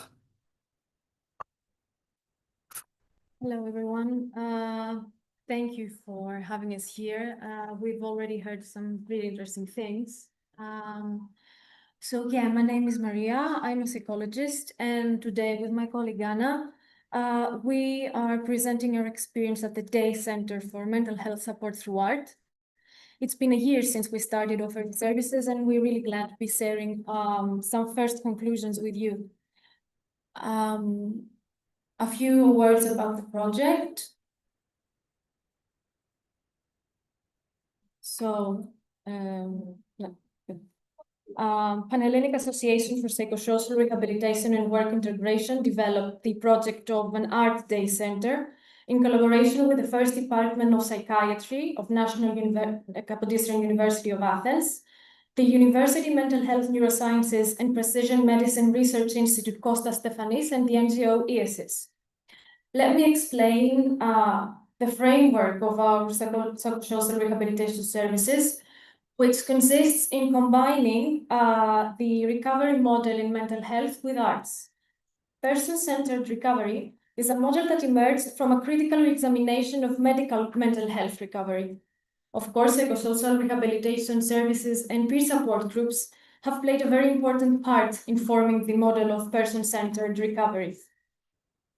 Well, medical recovery focuses mainly on the clinical aspects of psychiatric symptoms and emphasizes the reduction or elimination of psychiatric symptoms through medication and psychosocial interventions.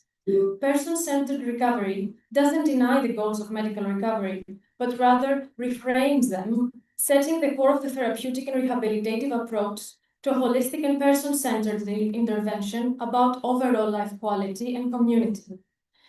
Instead of focusing on just bringing the person back on track in terms of how a person could live without the experience of psychiatric symptoms, person-centered recovery is the experience of a deeply personal process.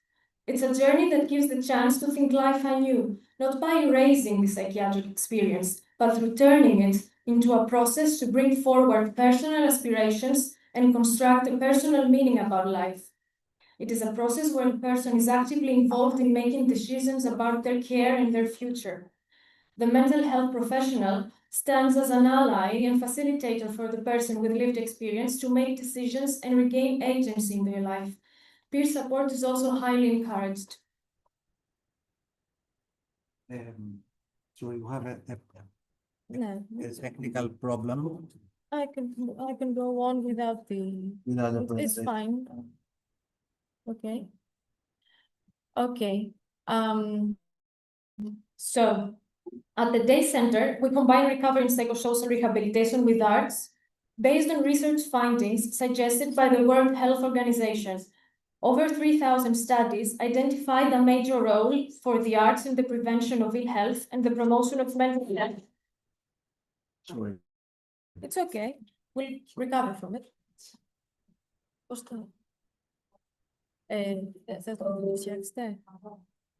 Good. Okay. So, the concept of recovery as a constructive and creative process of reshaping the self really coincides with artistic expression and artistic technique. I think that the paradigm of Edvard Munch saw that in a way. We might have the chance to discuss it at some point. Both psychosocial rehabilitation and art connect the self as much, the person with the self as much as with the community. And they both raise questions about culture in the broader sense of common meanings about life and society. Now, having this framework in mind, at the Day Center, people have the chance to participate in different kinds of group activities. So apart from individual psychotherapy, at the Day Center, we offer art therapy group sessions, such as expressive arts, dance therapy, drama therapy, but we also offer merely artistic groups like art studios and courses, like drums, acting, embroidery, painting, choir, and musical, etc. And then there are recovery and empowerment group sessions and socialization groups. Each person chooses how to participate forming an individual therapeutic program with the support of a mental health professional. Personal strengths and desires are mainly taken into account for the decisions to be made. There is follow-up support by a professional, psychologist or social worker throughout the participation to the program according to a relational therapeutic approach. We also stay in touch with other professionals such as the personal psychiatrist or with family members if needed, given of course the informed consent of the person we support. What we discovered at the Day Center from the very beginning of offering services is that this combination of mental health recovery with arts opens up a space of great importance. It is the space of letting people introduce themselves as they personally ask to be seen. Not just as patients or through facing problems, but as much or even more, they introduce themselves as someone who loves something, has an interest or skills in something. Very common examples of people introducing themselves to our services are by saying things like, I once used to play a musical instrument, but then things got hard and I had to stop. Or I used to study art, but I stopped to. Many people come and say that they would love to show other people their craft. And it is also very common to hear that music got people through hard times. All these personal stories revolve around an artistic identity that we work on empowering and empowering the whole personality as much. There are also great results in reducing the impact of stigma. People speak easier and with more confidence on their life events, their emotions, and their personal viewpoint on psychiatric experience as they are being acknowledged beyond their psychiatric diagnosis. A diagnosis is not a consuming identity from the very beginning, and this gives more space for personal expression and individual decision-making. Moreover, artistic identity works as a link between the past, the present, and the future, which is itself a therapeutic outcome. People discover a sense of pride and personal value through art, or even they get in touch with such feelings I knew after a very long time, and this gives hope where hope might seem lost. Apart from noticing these changes in personal interactions with our participants and in their narratives, which is very fulfilling and moving for us as professionals as well, we notice that in some practical ways, like the fact that many participants, after a few months in the program, start asking for work integration supports and individual psychotherapy, and they also ask to show their art. They feel very comfortable with exhibiting their art. Now I will continue with research findings. Thank you.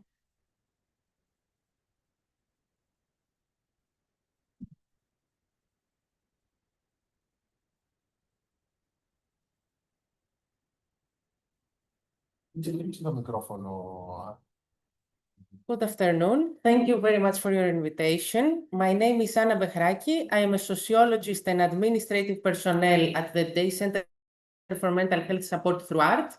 In this presentation, I will share research findings regarding the impact of art on mental health and its role in the journey towards recovery. Creative art therapies encompassing art therapy, music therapy, dance movement therapy, drama therapy, and poetry expressive writing are increasingly acknowledged as effective non-pharmacological interventions for the treatment of mental health conditions and the promotion of psychosocial well-being. These therapies leverage embodied, creative, and sensory processes to engage participants holistically. Creative art therapies operate through several experiential and neurocognitive mechanisms, including hedonistic engagement, emphasizing play, pleasure, and activities free from goal orientation, aesthetic experience, fostering beauty, body-mind unity, and authenticity in expression, non-verbal meaning-making, enabling emotional expression, communication, and social interaction through symbolic modalities, inactive transitional space, encouraging agency, self-efficacy, test acting, and ritual-based transformation. Creation, promoting productivity, personal development, and symbolic resolution. Art therapy has demonstrated significant benefits in relieving symptoms such as anxiety, depression, and fatigue, while also enhancing physical functioning, emotional well-being, and quality of life. It is especially impactful among individuals with chronic medical conditions. In schizophrenia, art therapy improves quality of life and social functioning. In PTSD and mood disorders, it reduces distress and fosters assertiveness and identity formation. For individuals with severe mental illness, it functions as a coping mechanism, building emotional resilience throughout recovery. Art therapy is increasingly recognized for its contribution to emotional regulation and psychosocial adaptation, working from the premise that creative expression fosters psychological well-being. According to the American Dance Therapy Association, dance movement therapy is defined as the psychotherapeutic use of movement to promote the emotional, cognitive, and physical integration of the individual. Dance movement therapy has been shown to decrease anxiety and depression, improve cognitive, interpersonal, motor, and psychomotor skills, deliver persistent, long-term mental health benefits. The sensory motor of dance movement therapy plays a vital role in trauma recovery by re-establishing body awareness and a sense of safety. For older adults and individuals with dementia, dance therapy promotes neuroplasticity, enhances autonomy, and supports social inclusion. A growing body of research evidence highlights the therapeutic benefits of drama and theater-based interventions, including techniques such as role-playing, storytelling, and psychodrama, and playback theater in the context of mental health care and psychosocial support. These approaches have demonstrated positive outcomes across various domains, including mental health, for example, trauma-related disorders, depression, overall well-being, quality of life, and cognitive functioning. Notably, in populations with dementia, the application of drama-based interventions has been associated with significant improvements in depressive symptoms, attention, and overall quality of life, as well as reductions in aggression, agitation, and other behavioral disturbances. The use of theater productions has also shown promising results in reducing mental health stigma among both individuals diagnosed with bipolar disorder and healthcare providers, suggesting a valuable role for the arts in fostering empathy and social inclusion. Moreover, psychodrama has been effectively employed as a therapeutic tool for survivors of domestic violence, offering a safe and structured setting for the expression and processing of traumatic experiences.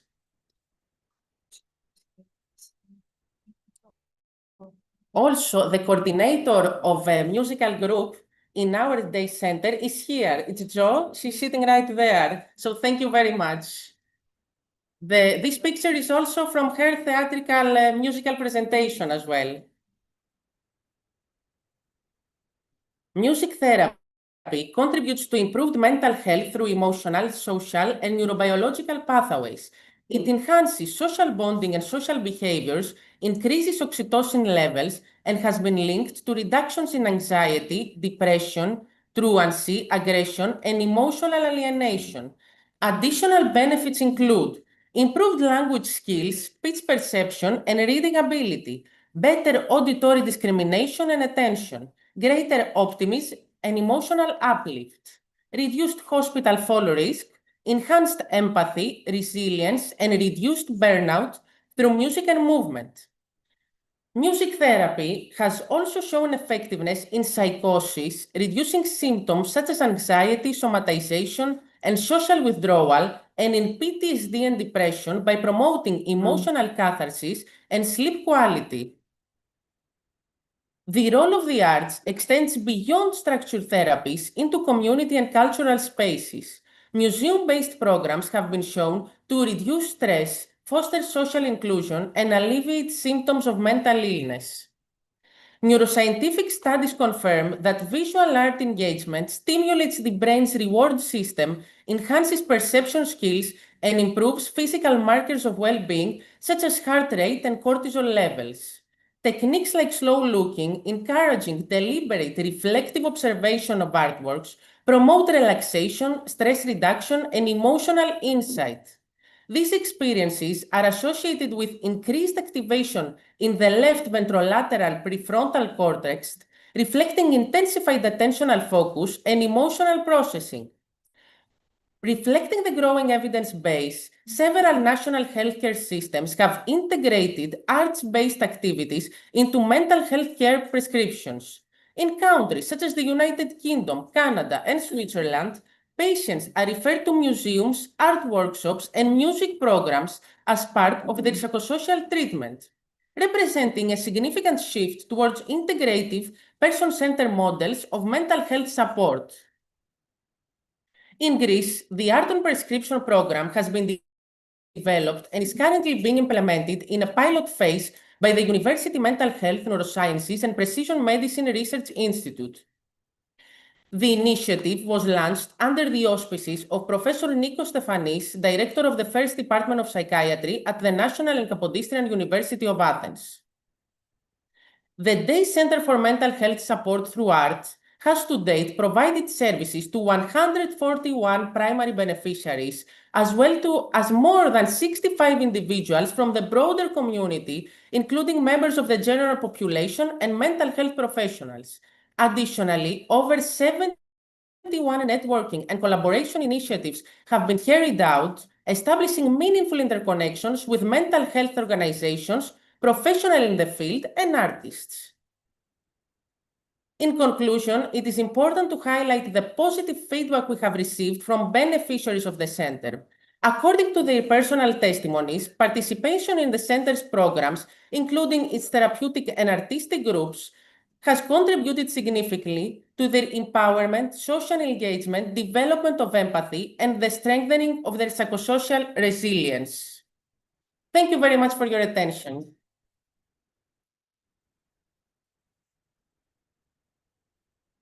Are there any questions from the audience about this day center on art?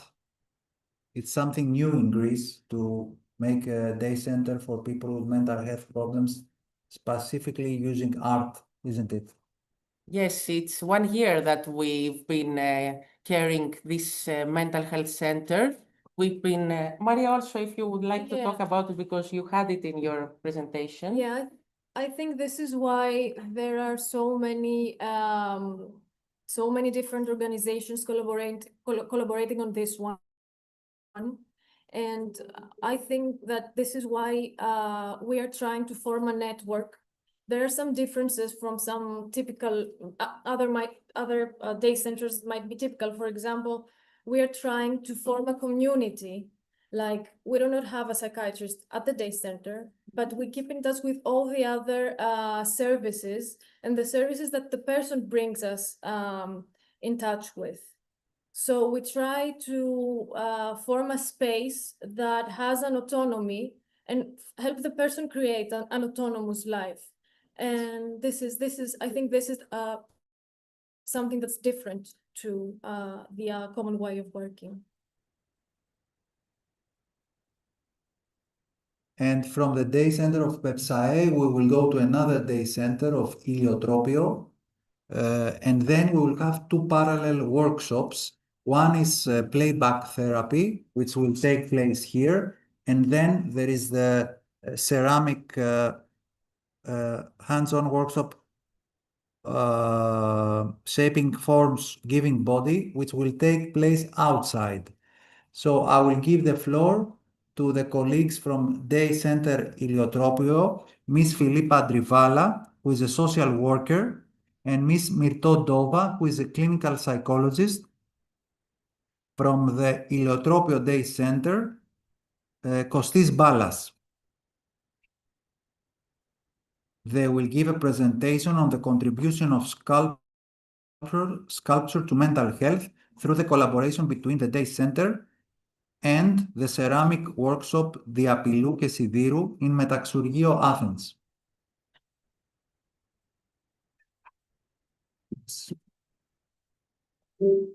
Yes. You can start speaking as.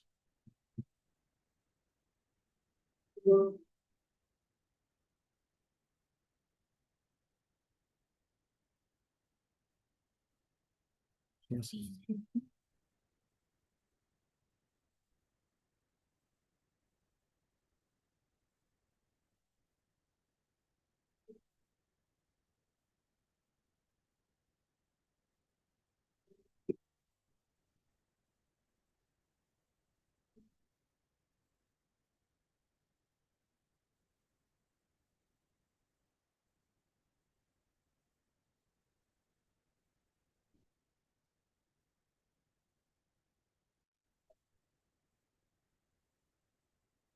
So we have the PowerPoint in English. Good morning to all. We are with Dodova. I'm a psychologist at the Center in Antropio, Lupa Adrivala, our social worker. For today, we prepared a short introduction of our day center and also some references concerning the contribution of plastic arts and more especially sculpture to our mental health. Our presentation will be followed by a creative workshop outside the hall, where the participants, under the guidance of a potter, Mr. Vangelis, and the sculptor, Mr. Vasilis, will have the opportunity to explore clay through their personal experience. We chose to keep Greek as the main language of our oral presentation, so that it can be understood by the general public and also by the members of our day center, some of whom are here with us today. In parallel with our oral presentation, there will be a video presentation in English there, which will follow the same flow as our speeches, so that everyone can follow equally by listening or reading. I now give the floor to Philippa in order to start. Thank you.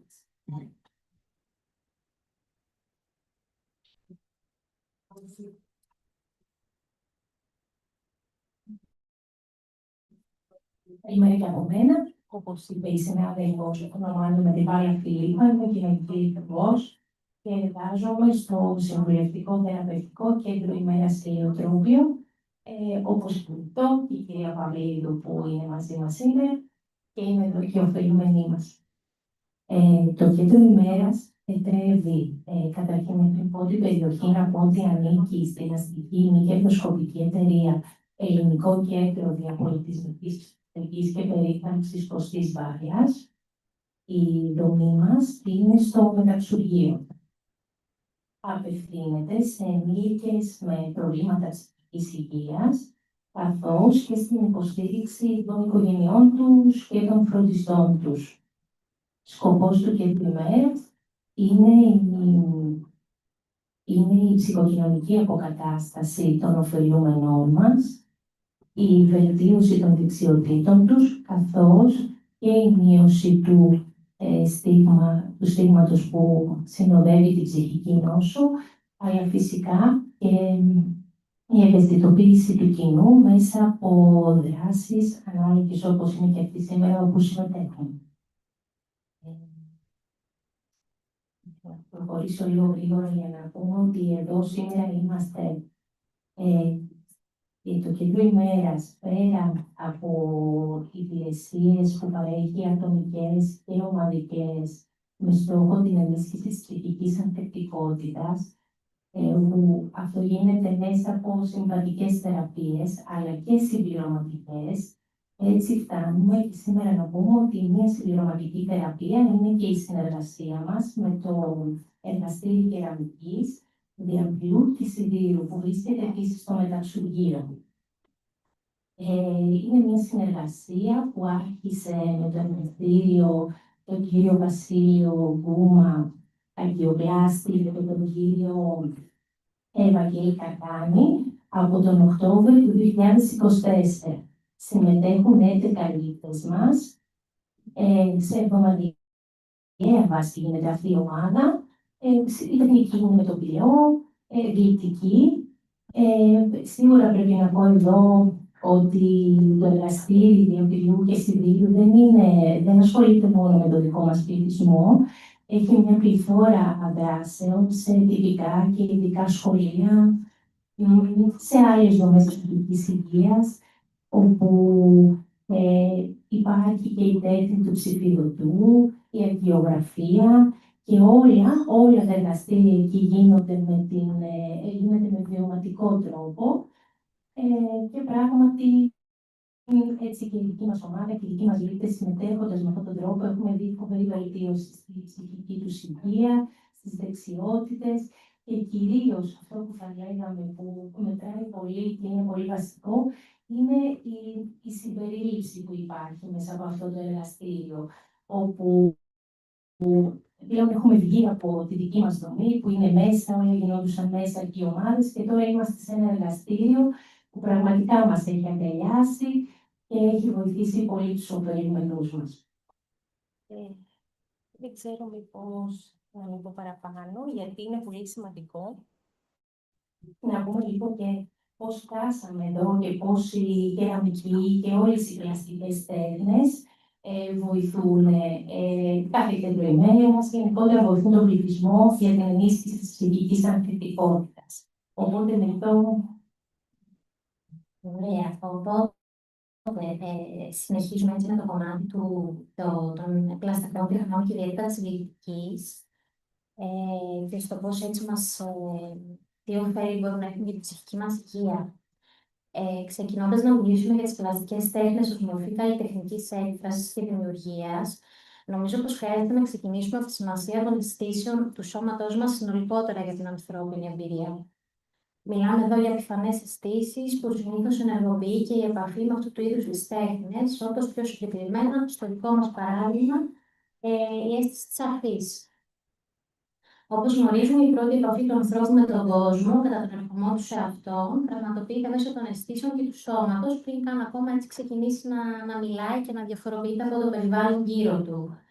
Μπορούμε να σκεφτούμε την ανακάλυψη του κόσμου που παρατηρούμε έτσι να συμβαίνει συχνά στα μικρά παιδιά, μέσα από το άγγιγμα ή την απόπειρα εξοικείωσης με διάφορα αντικείμενα, μέσα από τα χέρια, μέσα από την επαφή τους έτσι με το στόμα. Στο δικό μας παράδειγμα, οι πλαστικές τέχνες παρέχουν τη δυνατότητα στο άτομο να έρθει σε άμεση επαφή με την πρώτη ύλη που χρησιμοποιεί, κατασκευάζοντας μάλιστα αντικείμενα με υλική υπόσταση μέσα από διάφορα σχέδια, εικόνες και μορφές. Η διαδικασία αυτή ενδέχεται να ενεργοποιήσει σκέψεις και συναισθήματα στους δημιουργούς και γενικά να αποτυπώσει με τρόπο διαφορετικό από αυτόν της ηλεκτρικής επικοινωνίας πιθανές καταστάσεις που βιώνει το άτομο στον εσωτερικό του κόσμου, συναισθήματα. Ειδικά σε περιπτώσεις όπου ορισμένες συναισθηματικές καταστάσεις είναι πιθανόν δύσκολο ή περιοριστικό για το άτομο να εκφραστούν λεκτικά, η τέχνη επινοήθηκε ως ένα μέσο που μπορεί να διαμεσολαβήσει, προκειμένου ακριβώς να διευκολύνει την εκδήλωση αυτών των καταστάσεων που είπαμε παραπάνω. Με τον τρόπο αυτό είναι δυνατόν, μέσω των συγκεκριμένων τεχνών, να πραγματοποιηθεί μια σύνδεση των αισθήσεων και του σώματος με το λόγο μέσω έκφρασης και επικοινωνίας. Πιο συγκεκριμένα, στο παράδειγμα της ελλειπτικής, η αίσθηση της αφής, όπως περιγράφηκε παραπάνω, ενεργοποιείται μέσα από την επαφή με τον πυλό, ενισχύοντας την εγκύτητα και την άμεση εμπλοκή του καλλιτέχνη κατά τη διαδικασία. Ο πυλός από τη μία αποτελεί ένα στερεό υλικό, αλλά παράλληλα δίνει και τη δυνατότητα δημιουργίας ενός συμπαγού σώματος, αυτό του έργου τέχνης δηλαδή που κατασκευάζεται, αλλά και τη δυνατότητα ποικιλίας διαφορετικών μορφών και σχημάτων, καθώς μέσω της ευκλαστότητάς του, μπορεί να πάρει διάφορα σχήματα και μορφές, δίνει έτσι ελευθερία στον δημιουργό. Ναι. Να σταματήσω την παρουσίαση. Όχι, θέλουμε να προχωρήσουμε. Τέλεια.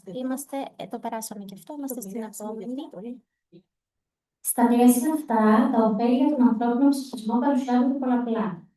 Αρχικά, η μετάβαση από τις σωματικές μας αισθήσεις σε συγκεκριμένες μορφές και αναπαραστάσεις εξωτερικές ως προς εμάς, όπως παραδείγματος χάρη αποτελεί ένα έργο τέχνης, έχει χαρακτηριστεί ως ιδιαίτερα σημαντική για τον άνθρωπο και τη λειτουργία του. Ο αυστριακός ψυχίατρος και ψυχαναλυτής Sigmund Freud εισήγαγε τον όρο της μετουσίωσης, συνδέοντάς την με την εξωτερήκευση του ψυχικού κόσμου του ανθρώπου μέσα από αναλυτικές μορφές έκφρασης ή ευχαρίστησης. Το γεγονός αυτό ενδέχεται να έχει οδηγητικά αποτελέσματα τόσο για το ίδιο το άτομο όσο και για το ευρύτερο κοινωνικό σύνολο. Ακόμη, έδωσε έμφαση στις έννοιες της δημιουργίας και της κατασκευής ως πράξη θεραπευτική για τον άνθρωπο, έννοιες τις οποίες μπορούμε να τοποθετήσουμε ίσως στο κέντρο της ενασχόλησης με την τέχνη. Είναι η ίδια η διαδικασία της δημιουργίας ενός αντικειμένου, ενός έργου τέχνης, η οποία διαπλάθει τελικά και τον ίδιο τον καλλιτέχνη. Είστε λίγο εκτός χρόνου. Τελειώνουμε. Ναι, Έχουμε ναι, ναι. μια παράγραφο. Εντάξει. Στην ίδια κατεύθυνση, έτσι, ο Άγγλος παιδίατρος και ψυχαναλυτής επίσης Ντόναλντ Βίνικοτ μίλησε για τη σημασία που κατέχει η μορφή κατά την καλλιτεχνική δημιουργία. Πρόκειται εδώ για τη μορφή με την έννοια μιας εξωτερικής υλικής αποτύπωσης της εσωτερικής και ψυχικής μας πραγματικότητας, όπως είπαμε παραπάνω, μια διαδικασία η οποία εμπλέκει ενεργά το σώμα μέσα από διάφορες διαστάσεις, την οπτική διάσταση και από τις αισθήσεις μας, όπως μας διδάσκει και το παράδειγμα της κριτικής, το οποίο συζητάμε εδώ σήμερα. Τέλος, και με αφετηρία όλα τα παραπάνω, θα μπορούσαμε ίσως να κατανοήσουμε καλύτερα το πώς η κατασκευή ενός σώματος συμπαγούς και ενιαίου, μέσω ενός προϊόντος καλλιτεχνικής δημιουργίας, έτσι όπως έχουμε κάποια έργα από εκεί που θα δείτε πίσω, έτσι, με επιλόγου, είναι έργα του καλλιτεχνικού εργαστηρίου, παρουσιάζεται ως ιδιαίτερα οργανωτική και ρυθμιστική για την ψυχική πραγματικότητα του ανθρώπου. Σας ευχαριστούμε πολύ.